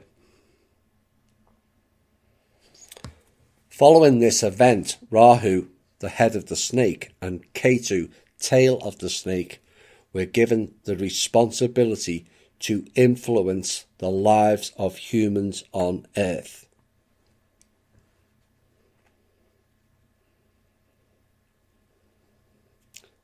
That's in their scriptures. The north and south nodes of Earth, Rahu and Ketu, are the yin and yang symbol. And remember, I mentioned recently there were 3 parts to yin and yang, not 2. Most people miss the circle around the yin and the yang. What is the circle representing is the great question. The answer is, it is the earth being ruled by Rahu and Ketu, the serpent beings.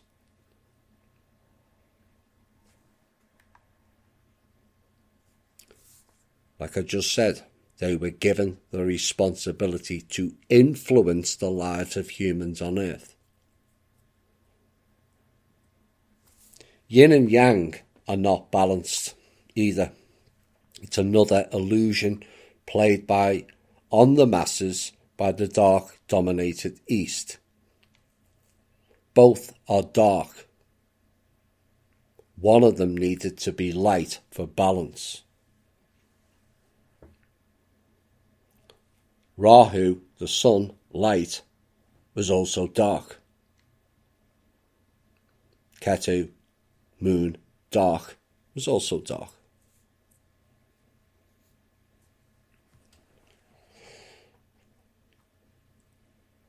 This elixir, it is said, may well be seeded or encoded for only the higher initiates in soul development. That's a bit like how the treasure vaults were set up. Only 5 people on this planet can gain access to those vaults. Everyone else who attempts to do so dies. And could this elixir react in the same way? What it states is these people were not higher soul developed beings. They cheated by self-appointing themselves as important deities and gods. A real god would have been able to drink the elixir and may not even have needed it. Ketu in Sanskrit is the descending south lunar node in Vedic or Hindu astrology. According to some accounts in Hindu mythology, Ketu belongs to Gemini Gotra, whereas Rahu is from Patinasa Gotra, and hence both are totally different entities with distinctive characteristics, but are 2 parts of a common body, yin and yang. Now, Ketu is generally referred to as the shadow planet, and it is believed to have tremendous impact on human lives and also the whole of creation. In some special circumstances, it helps someone achieve the zenith of fame. Fame, like image and idol, all has the root word of mirror, the inversion. Ketu is often depicted with a gem or star on its head, signifying a mystery light. As per Vedic astrology, Rahu and Ketu, like we said, have an orbital cycle of 18 years and are always 180 degrees away from each other orbitally. And this coincides with the precessional orbit of the moon, or the 18-year rotational cycle of the lunar ascending and descending nodes on the Earth's ecliptic plane. Ketu rules the Scorpio zodiac sign together with Mangala, which means moon. Scorpio is the house before a fire curse. Oops.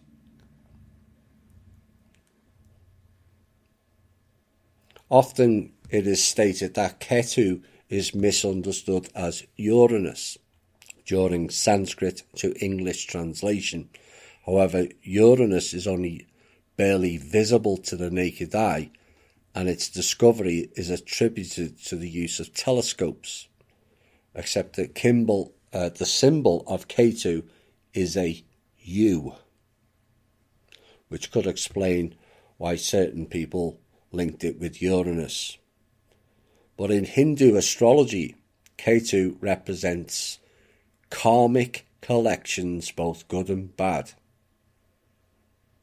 spirituality and supernatural influences, and it signifies, it is stated, the spiritual process of the refinement of materialization to spirit, and is considered both malefic and benefic, as it causes sorrow and loss, and yet at the same time turns the individual to God. Problem is, which God? Because it's certainly not Source. In other words, it causes material loss in order to force a more spiritual outlook in the person. Ketu is Karaka, or indicator of intelligence, wisdom, non-attachment, fantasy, penetrating insight, derangement, and psychic abilities. Ketu is believed to bring prosperity to the devotee's family. There's the seducement program again. Follow the dark and the riches will be bestowed on you. But those riches come at a great cost. It is also said that it removes the effects of snakebite and illness arising out of poisons. It grants good health, wealth and cattle to his devotees. Ketu is the lord of 3 nakshatras, or lunar mansions, lunar homes, house: Ashvini, Magha, and Mula. Interesting term, Mula, which is a UK slang for money. But it has another meaning in South America, as it is a term for smuggling drugs via the stomach. The hidden dangers within is symbolic, in my opinion. Ketu is considered responsible for moksha, sannyasa, self-realization, gnana, described as a wavering nature, restless, the endocrine system, and slender physique. The endocrine system, and the symbolic links to that going on this planet currently via adrenochrome harvesting, the elixir of life. Connecting the dots now.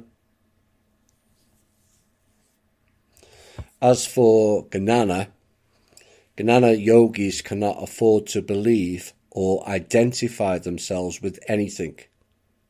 People who walk the path of Gnana are people whose intellect is such that they are not willing to believe anything, nor do they disbelieve anything. In other words, they're sleepers or bots then. The people who come under the influence of Ketu can achieve great heights, most of them spiritual, it is said. But if it's anything like the spiritual methods of Hindu, Buddha and Tibet, personally, I think I would give that a miss if I was you. Rahu, being a karmic planet, would show the necessity and urge to work on a specific area of life where there had been ignorance in the past life. To balance the apparent dissatisfaction, one has to go that extra mile to provide a satisfactory settlement in the present lifetime. Remember, all planets have different guidelines.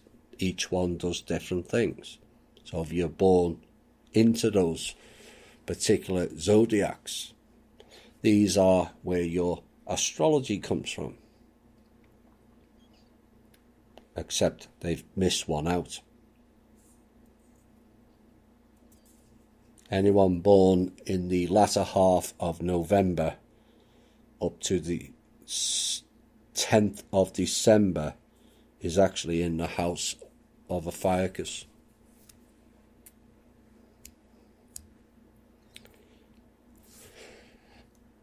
The ruler of Ketu, according to the most popular astrology text, Ketu is related to Matsya, exaltation and debilitation. And this has been a debatable point in astrology, as Ketu is exalted in the sign of Scorpio and debilitated in Taurus. However, many astrologers have disputed this, and most modern astrologers now seem to agree that Ketu is exalted in Sagittarius, which is the sign before Ophiuchus, and debilitated in Gemini, the twins, Rahu and Ketu. So both Rahu and Ketu are in the sign of Scorpio, as referenced earlier. This stands to logic, as Ketu is the torso and the prominent part of Sagittarius is a big horse, torso attached to a male upper body. Now the negative significations, while Ketu is considered malefic and has been mostly associated with negative things, most people consider it a difficult planet, as it brings a lot of troubles on the material plane. It often brings a sense of detachment, losses, mindlessness, wandering and confusion in one's life. Welcome to Earth, Ketu. Its positive significations,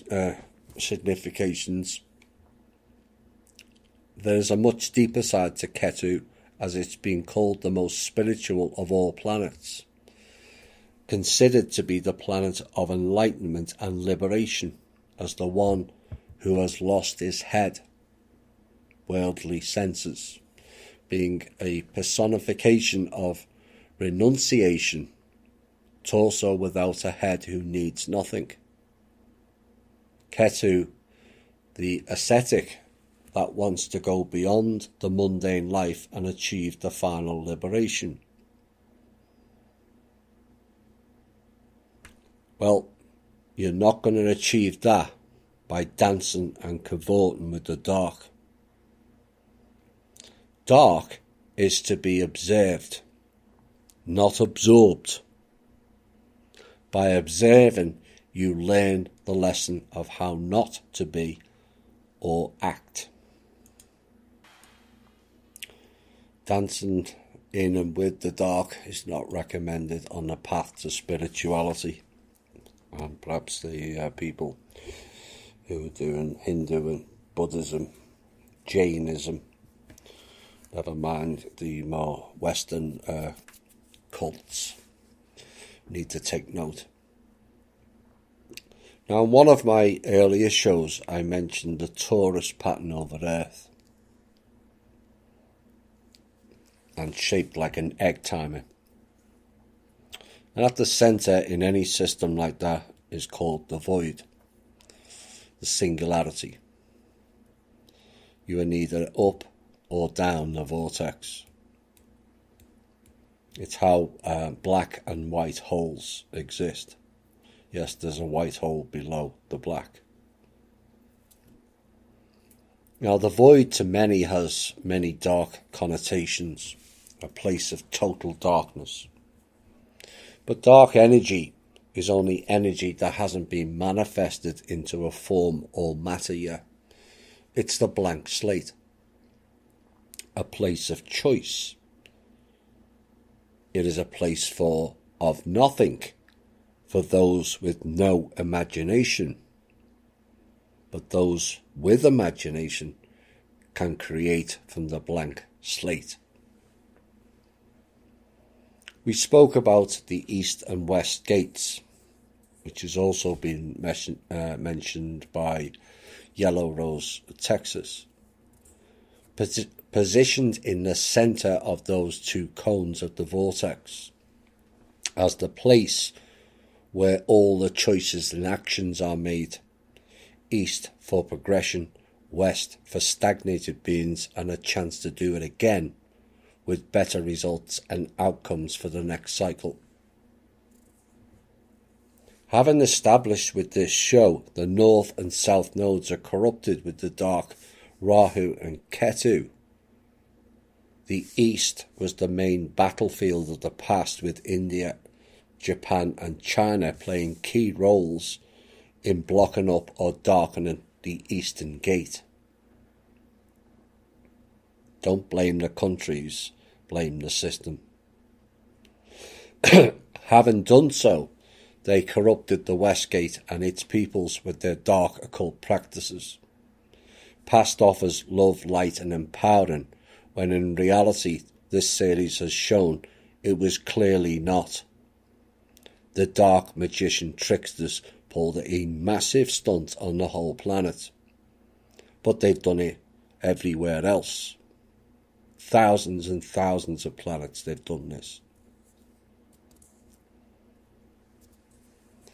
And one of the tricks I believe they used to trap us in the past is the sun rose in the west and set in the east. Another of their inversion programs. The double-coned vortex itself looks like an egg timer, which, funny enough, it says the sands of time pass through. It's also called the hourglass. Hour is a heads up to Horus. Like what's on the Jesus thing, IHS. Isis, Horus and Set. If you are descending down the vortex through the singularity and to the lower vortex, east would be on the left, the west on the right. But what if the cycle is completed and the egg timer is upside down on the next cycle? East would now be on the right and the west on the left. Maybe this describes the pole shift, or more accurately explains the loop. For those who are new, this planet has been in a Mobius loop trap of 78,000 years. 6 periods of 13,000 years. But this cycle, that loop trap ends. The Mobius loop symbol, another one of their inversions, dotted around as sigils in New Age as peace and various other beneficial aspects. Then in the 1970s they told you what it was, as it became the symbol of recycling. But what they don't tell you is what was being recycled was us. This next transition phase will be more definable as more people and beings have peeled back the layers of deceit and are ready to go forward.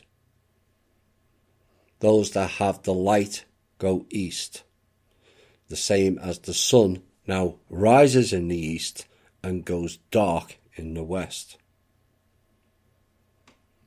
Choose your light and create, or have none and set with the sun. Essentially, those of you who go west as the sun goes dark and subsequently sets, set being the operative word, those are going with the entity known as Set, the left-hand path. The setting sun resets your timeline, or you define your own. I hope you all understand the meaning behind that. The setting Sun resets your timeline, or you define your own.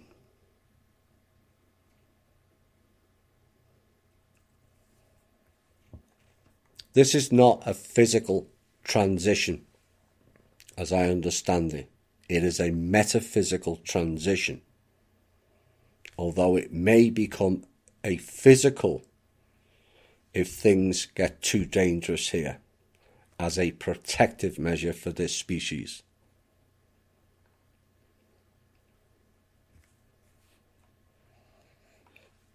Have you noticed right through this show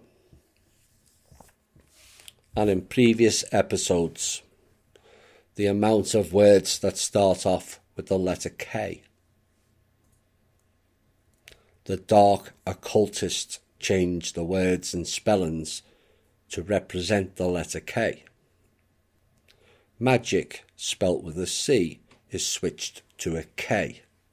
Mystic, the same. Witches connected to the moon goddess aspect are very prevalent in this practice.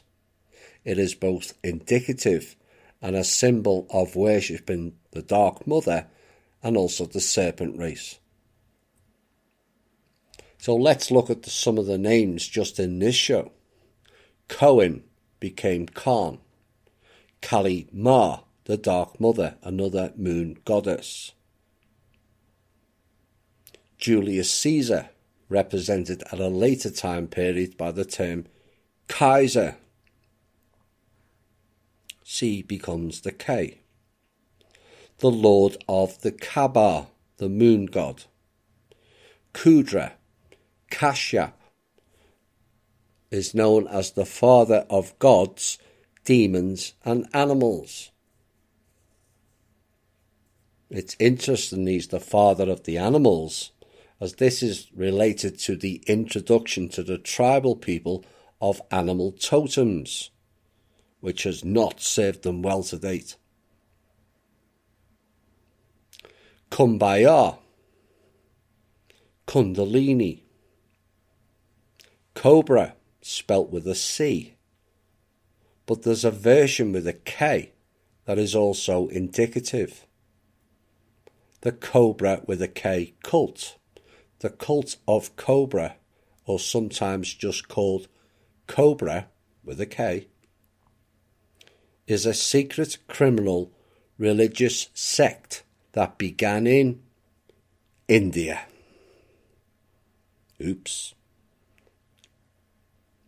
It's the origins of which are shrouded in the mists of time, it is said. Not no more, it's not. Whether it's a coincidence or not, the alt media personality Cobra, it seems he is connected with an awful lot of moon goddesses, does he not? In modern day Jewish tradition, they speak of a sacrifice ceremony with letter K, no surprise. This sacrifice is made by Noah, was a Korban Olah, known as a sacrifice that goes up, a tribute to God that was entirely burnt on the altar. Remember, altar means sacrifice. The mystery Himalayan region, mentioned earlier, with an ocean, Krauncha, now known, of course, with another K word, Kashmir.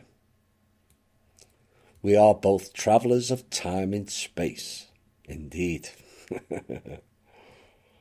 Kerma, the avatar of Vishnu. Ketu, known as the tail of the snake. What was once part of India, now a separate country. Kandy with a K, Ceylon, now known as Sri Lanka. The word communism and capitalism are now spelt with a C, so they reversed it. The original was with a K. and is still in use in Germanic countries with the letter K. Then we go to the rogue elements in China, who operate on behalf of the Black Dragons, called the Kuomintang. Dragon groups are all operated by the serpent reptiles at the top end.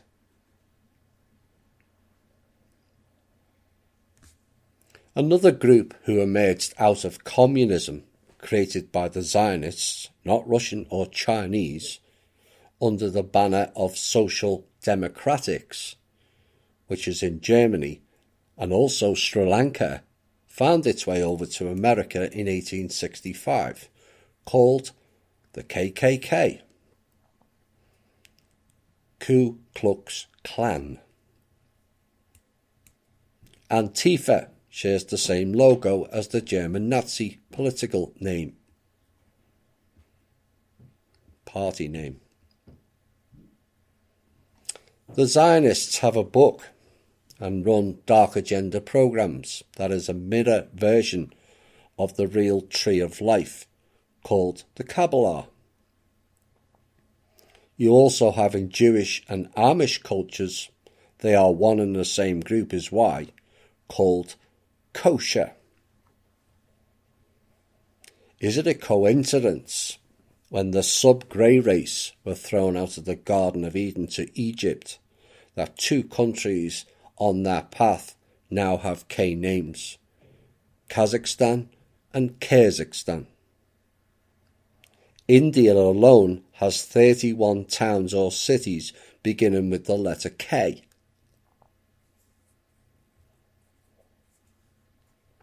Back to India again. The capital city of India is Calcutta, spelt with a C. Not no more, it's not. It's now known as Kolkata, with a K. Then we go back to From Russia with Love 1, and the Star Wars fight between the light and dark forces involving the Urs and others against the dark forces known as the Koshis. Koshi became kosher, in my opinion. I read this piece out recently. I'm going to read it again. Now you have a greater understanding of certain pieces on this show and some since. And the greater details you now have on Noah, perhaps you will now grasp more of this recent piece I did, which I'll repeat now with added pieces to it. And this was a speech by a Jewish rabbi made last month. On September the 25th, the 5,780th anniversary on the day in which Jewish tradition holds the world was created, the Sanhedrin is holding a conference for the emerging organization of 70 nations. The conference will culminate in an animal sacrifice made by representatives of the nations on the Mount of Olives, in which they will renew the covenant made by Noah upon leaving the ark. The ark was not a ship on the water, but a ship in the sky. He and his merry band of chimeras. The conference will begin on Wednesday evening, September the 25th, the 25th day of the Hebrew month of Elul, at the Jerusalem Gate Hotel, and continue until Friday, September the 27th. Lectures and discussions will focus on the Noahide obligations incumbent upon all of mankind. Also discussed will be the universal economic, cultural and educational topics that should be the focus of such an organisation. Rest assured, those people will not be involved in anything universal. A major focus will also be the establishment of an international court based on Bible principles. based on whose Bible? It is said God established the borders of the world based on the 70 children of Israel. Really? So God drew lines on a map to divide people, did he? Is that what they're saying? Who went down to Egypt and the 70 nations that came out from Noah. The concept of 70 nations also appears in reference to the 70 oxen offered in the temple throughout Sukkot, the Feast of the Tabernacles, which the Talmud, Sukkah 55b, teaches are for the merit of the 70 nations. What are these 70 nations? I thought we were told in all the books, God only chose one peoples.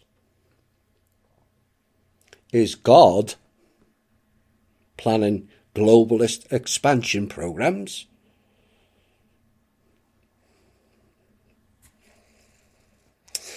The first day of the conference will end with a joint prayer by all participants. Rabbi Hollander, the Sanhedrin's foreign minister, has been tasked with composing the unique prayer for the special occasion. He said, religion is a difficult word. An individual, quote, does not need a religion to relate to God. Good start, that. And take note of that statement, because I'm certain with the recent theme of contradictions will unfold shortly. He went on, Adam did not need religion to speak to God. Correct. Nobody does. Source, anyway. Because Adam was created by the gods is why. Adamu, which means slave, was a genetic creation of the serpent people. Religion, he said, is an activity that a community does together. Unless, of course, someone has a different religion. Then it's let's fight over whose God is better. Fantastic community building, that. Not. Nations were established with Noah, he said.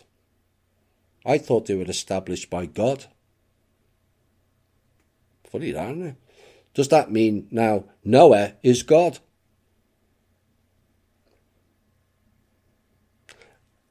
And then there became a need for a religion, he said. There we go. We need to come together as distinct nations and religions. A nation that has the attributes that define, there's that word again, it, but also needs a religion. And there you have it, all in one paragraph. You don't need religion, and now you do.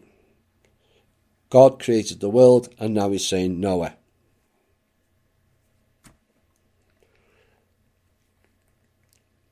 Then Rabbi Hollander said, suggesting that the United Nations lacked this attribute.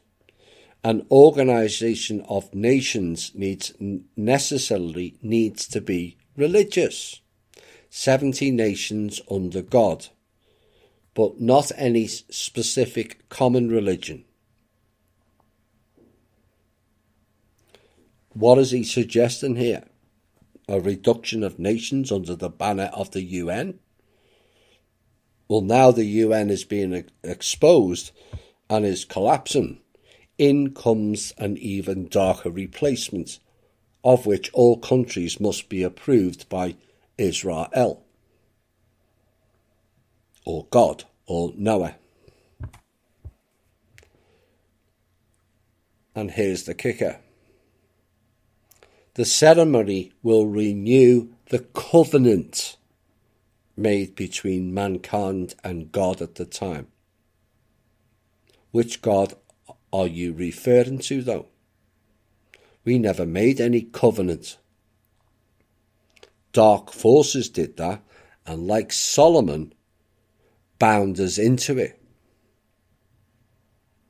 Covenant, like the word testament, means to bind.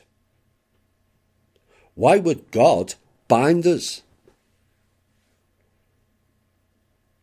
Bind us like the sacrificial offerings before being put in the fire. Is that what he's actually saying?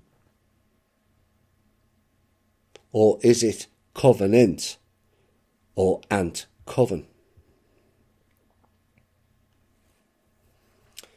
He went on, I now establish my covenant with you and your offspring to come, with every living thing that is with you, birds, cattle, and every wild beast as well.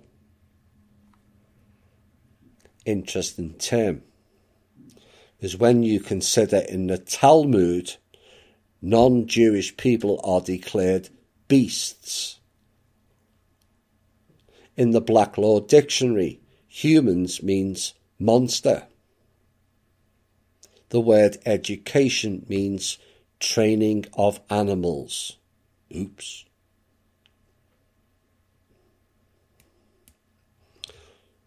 All that have come out of the ark, he said, every living thing on earth, I will maintain my covenant with you. Never again shall all the flesh be cut off by the waters of a flood.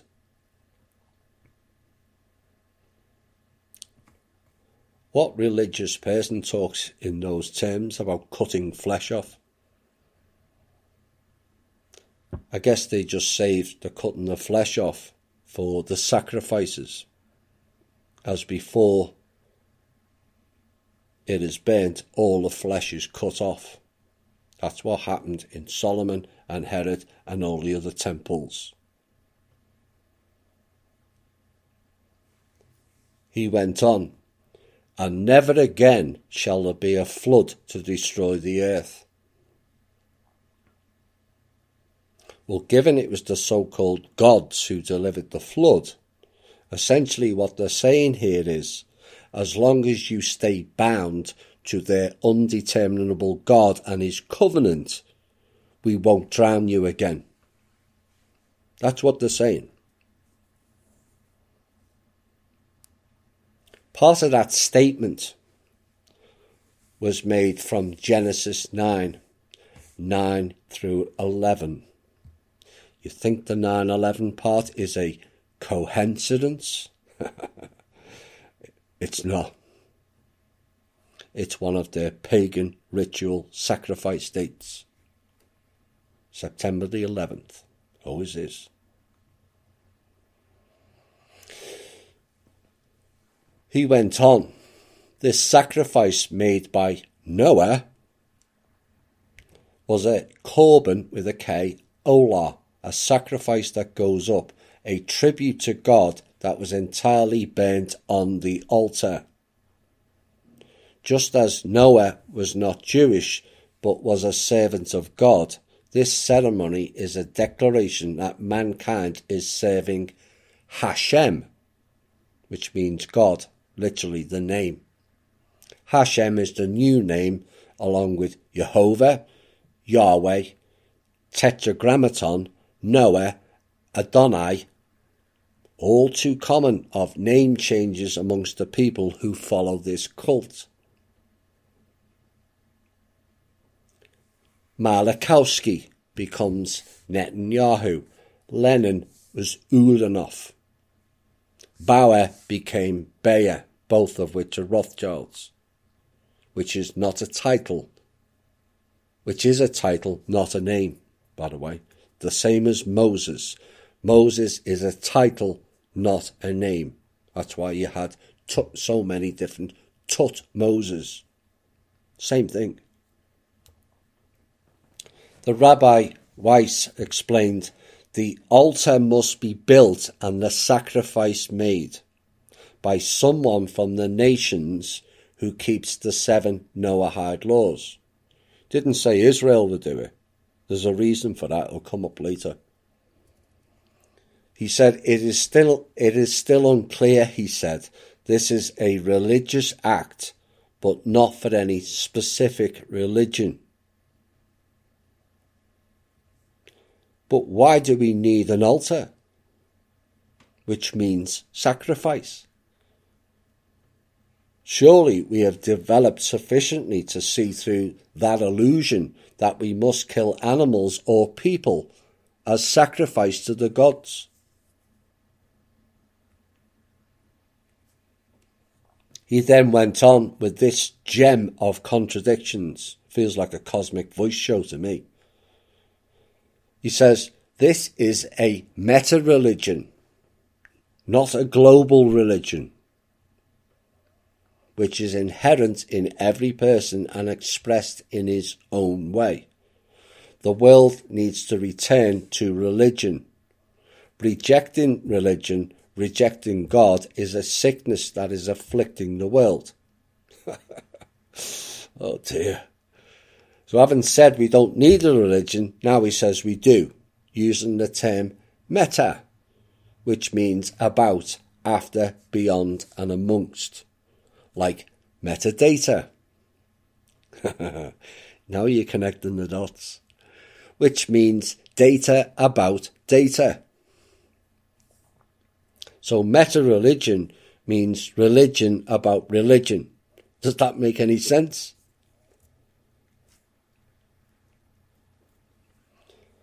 He stated, but it's not a global religion.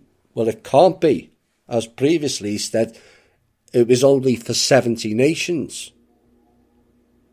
When there are 209 nations currently, what happens to the other 139 nations? Are they deemed not adequate enough for this new meta-religion? I thought it was all-encompassing.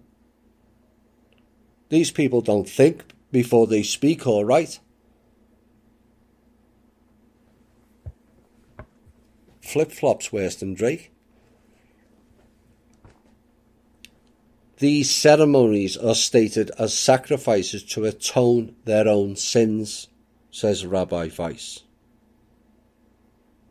These ceremonies are stated as sacrifice to atone their own sins. I hope that sinks in.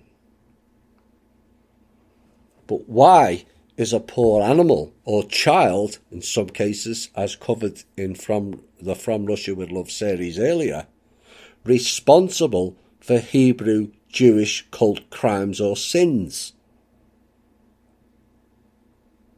Does anyone sit down and think and ask, why are others made to end their lives because of the misdemeanors of somebody else? The same applies to the whole Jesus narrative. He died for our sins, they say. But why did Jesus get sacrificed when he didn't commit the crimes or sins? Does this make any sense whatsoever? I wonder what would happen if THI created a religion and all members declared their sins and offered up the whole of the Rothschilds family as a sacrifice. Sounds fair to me. Whether people would think that was acceptable, probably most would say no. And yes, this whole religion is based on that very concept and is lost to most people, including the Jewish people. It's called scapegoating. You do realise where the term scapegoat came into existence. It is a Jewish sacrifice term.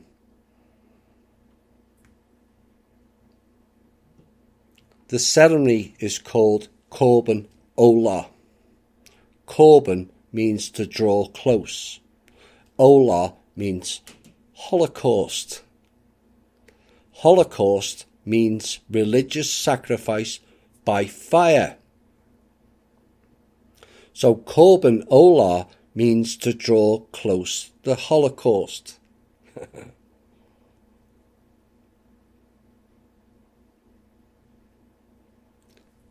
It stated the nascent Sanhedrin released a declaration to the 70 nations for Hanukkah to be read at a ceremony in Jerusalem on the last day of the holiday. The ceremony will include the consecration of a stone altar prepared for use in the third temple.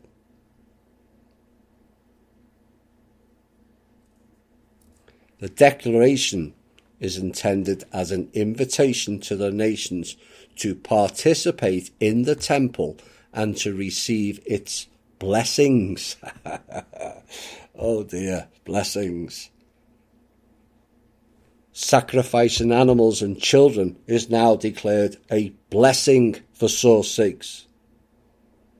Every temple around the world is a sacrifice centre for these dark magician psychopaths, whether these people are aware of it or not. And they need to learn, and learn fast.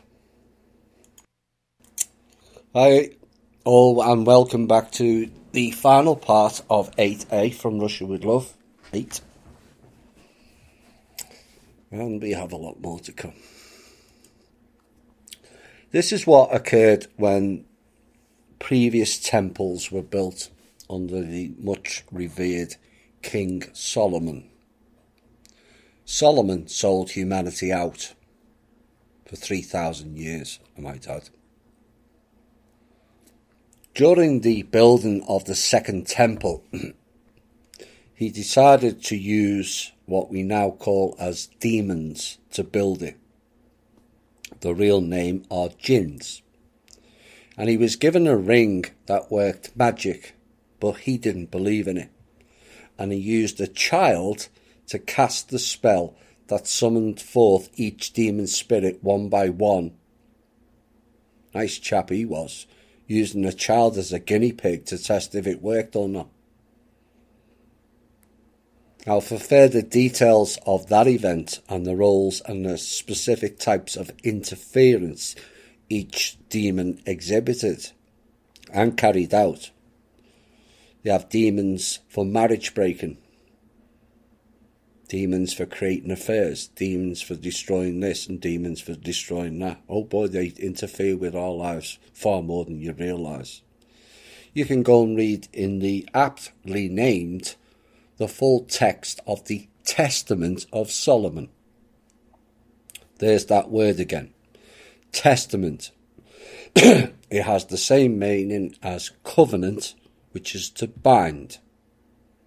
Old or New Testament is new boss, same as the old boss. And we were all bound by demons due to Solomon and this cult.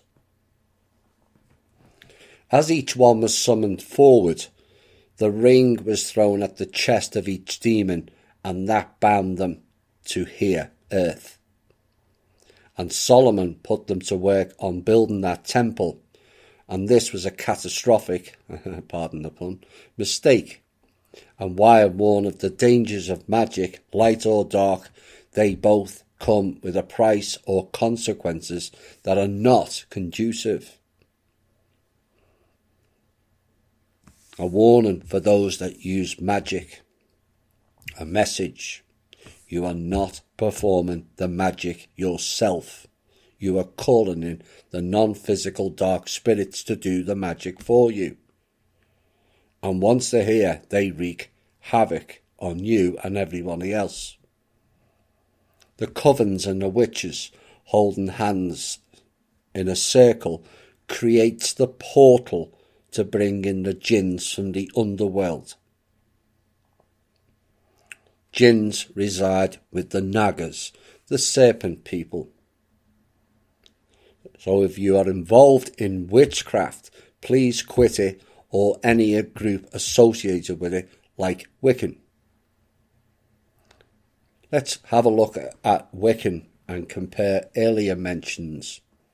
Pagan-based, has goddesses, rituals on a full moon, worship the horned god, which is the Baphomet, another chimera, half man, half goat. Here is a list of gods and goddesses a Wiccan worships, the Germanic Eostra, which is Ostara, and the real reason for the celebration known as Easter. The Catholic Church changed the name in the 8th century and then wrapped the whole Jesus story into it.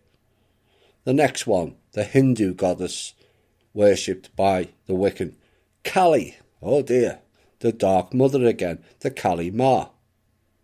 The Catholic Virgin Mary, which is another fake story. Immaculate Conceptions, dearly me. As each manifestations of one supreme goddess, and likewise the Celtic Cernunnos, another chimera, half man, half deer or elk. The ancient Greek Dionysus, the goddess of wine. Wine is a spirit, like vodka and gin.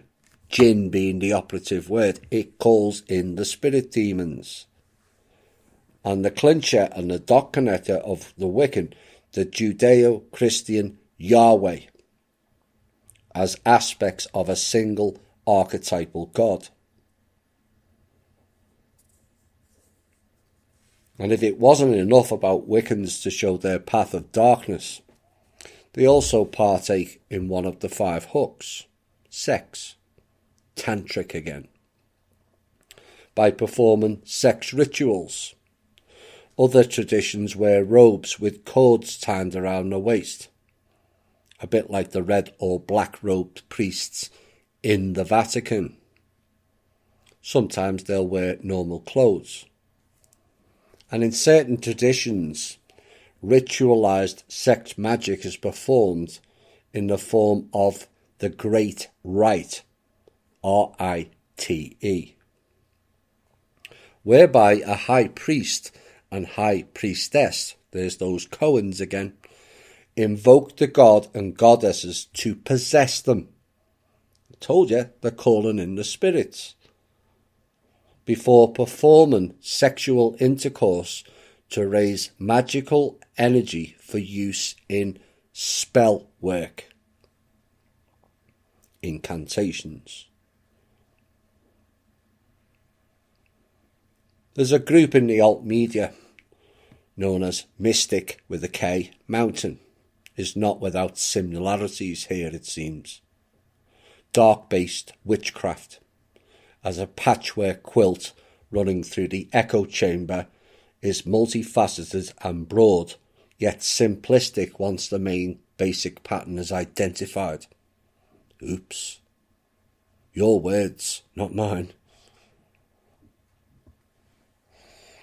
In nearly all cases, it is instead performed, this rite, in token, where thereby merely symbolic. Yeah, right, we know different.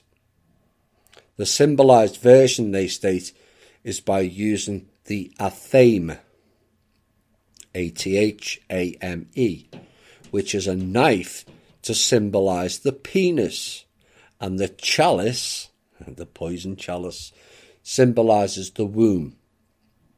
Just like Washington, D.C., with the monument symbolizing the Osiris penis next to the Oval Office, which is the womb. Rite, as in Scottish Rite, who were instrumental in the layout of Washington. You connecting the dots now? A rite has 3 main meanings. Rites of passage, generally changing an individual's social status. Communal rites, whether of worship, whereby a community comes together to worship, such as a Jewish synagogue or mass, both of which are indicative. And the final clincher, rites of personal devotion, whereby an individual worships, including prayer and pilgrimages, such as the Muslim Hajj, which is the Mecca ceremony. Oops. Now, many of you have heard of the Ring of Solomon that still exists and is worn by the Rothschilds at this time. No surprise there, is there? Quite frankly, I'm getting sick of speaking or hearing that name, and it's time it was banished, in my opinion.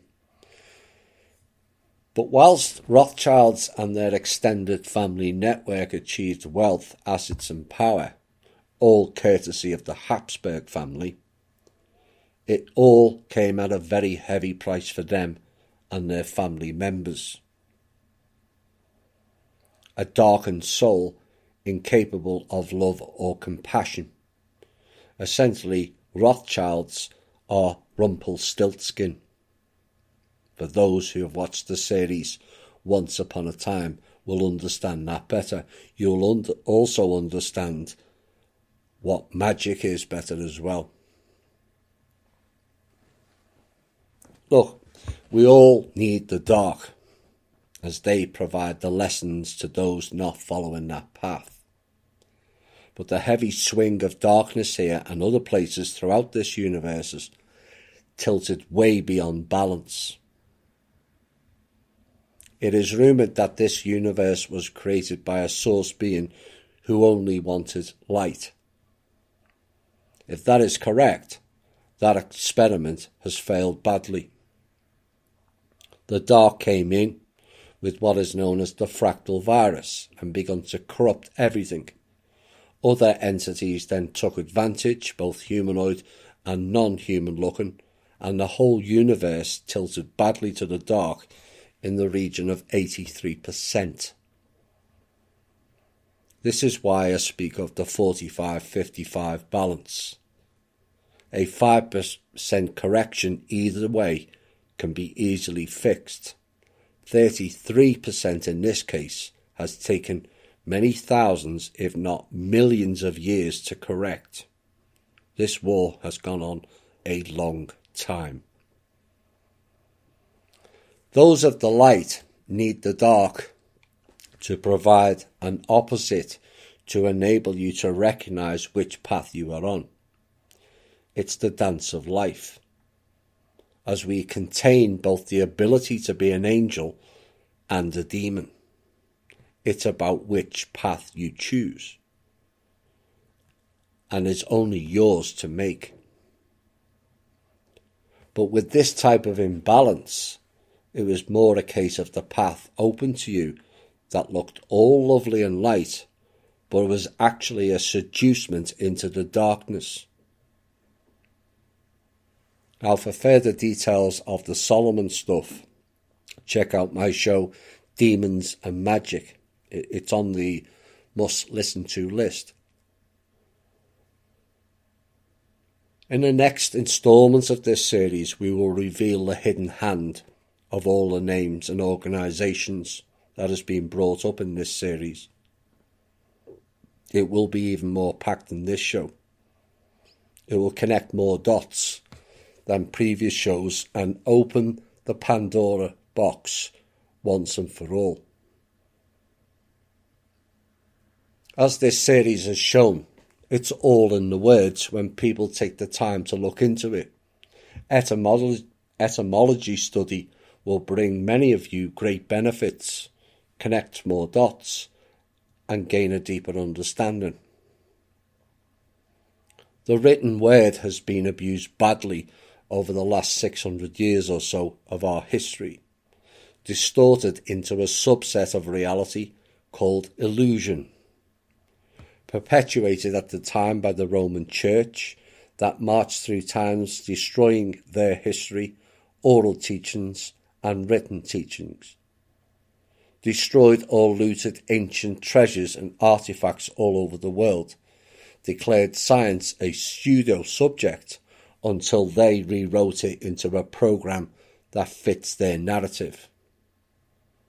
Mistranslations, vowels changed, names changed, religious denominations hidden, countries ransacked, cultures and ancient practices destroyed. America, a prime example. Columbus himself was funded by the Roman Church. They don't tell you that in school. Doesn't fit their narrative is why. They use meme sentences to push home their narrative, like Columbus founded America.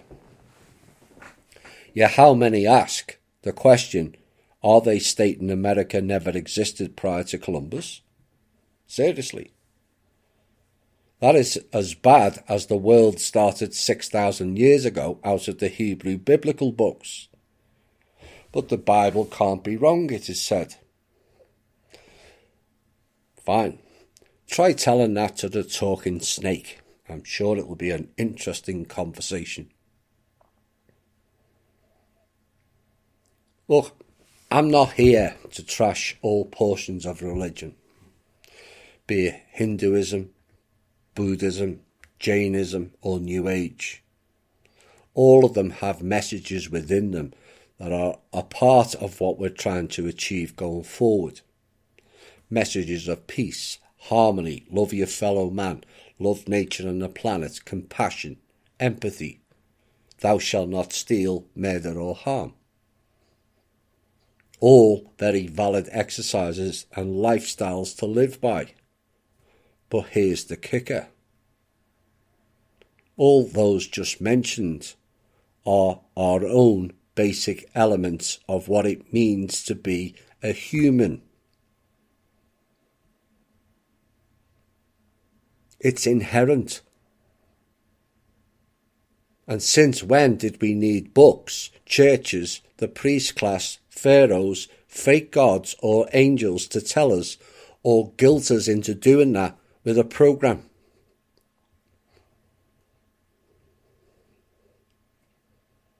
We didn't. And that is the hook. The program that they've employed to harvest our energy and take us away from what is human. Take away our inherent right and connection to source. Take away from us as beings of light and used as batteries to enhance the dark forces. The religious program of all denominations, all of them stem from the one server. The rest are just terminals and reference points for divisive programs. Something that resembles good, just like the poison chalice, but has far darker intentions. Why are we still following ancient gods and not creating our own gods? People will say, you can't do that, they are divine beings. Wrong, that is the illusion. Every soul has the potential to be divine. In fact, a species cannot thrive without developing its own kind. We're not developing, we are in devolution due to these hierarchical freaks. The real definition of a god is any being who evolves onto a higher soul developmental level. That is open to all living beings. Not these select few fake sky gods who clearly never developed anywhere near higher soul level. Otherwise, they wouldn't be asking you to sacrifice people or animals or worship them. A true God or higher soul developed being does not ask to be worshipped or honoured. They elevate those who haven't reached that status yet.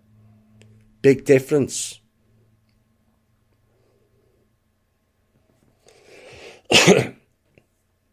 People ask why these dark or bad people don't appear to have karma in this lifetime at least.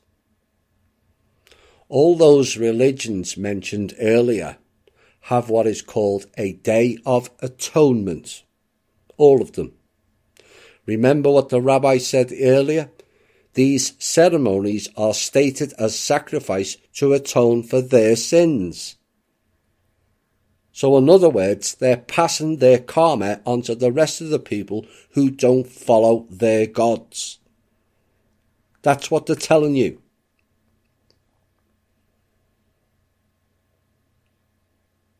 Now do you understand the power of words, ceremonies, and the appeal of sacrifices these people do? It's word magic, spells, and incantations again, perpetuated by dark occults and witches, all of which dance with the demons, better known as the jinn.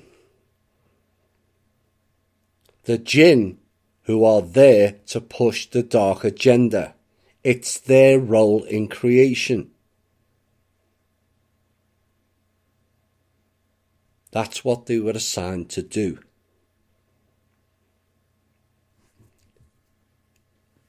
It is the trap and also the balance in nature.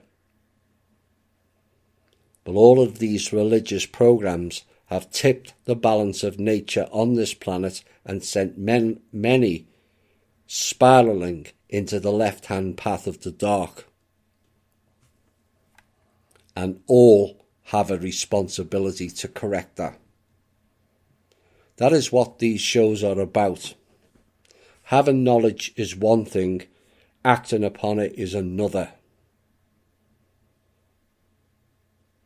The question remains is, with over 2/3 of the planet wrapped into a religion or form of religion, a figure which was higher in the last 600 years, why has this planet, with all its good religious intentions, as they say, has this planet always been in a mess, turmoil, divisive, nasty and warlike? Question 2. Why is a high percentage of those deemed atheist have a lower violence or divisive streak? Question 3. Why are children brought up in a non-religious way more altruistic?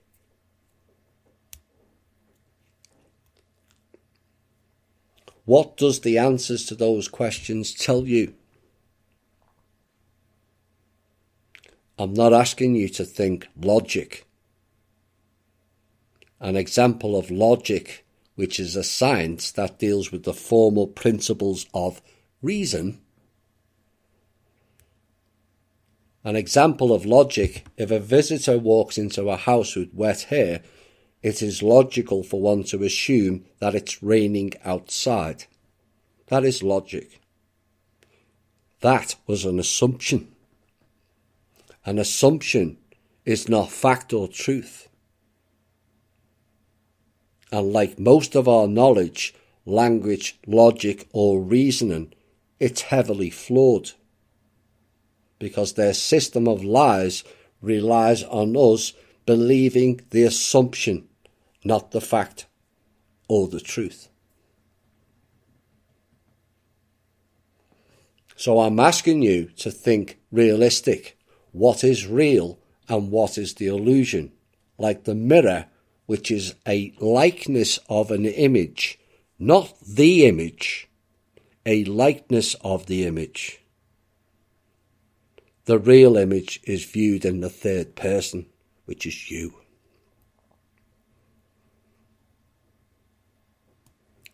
The lies and illusions will be no more.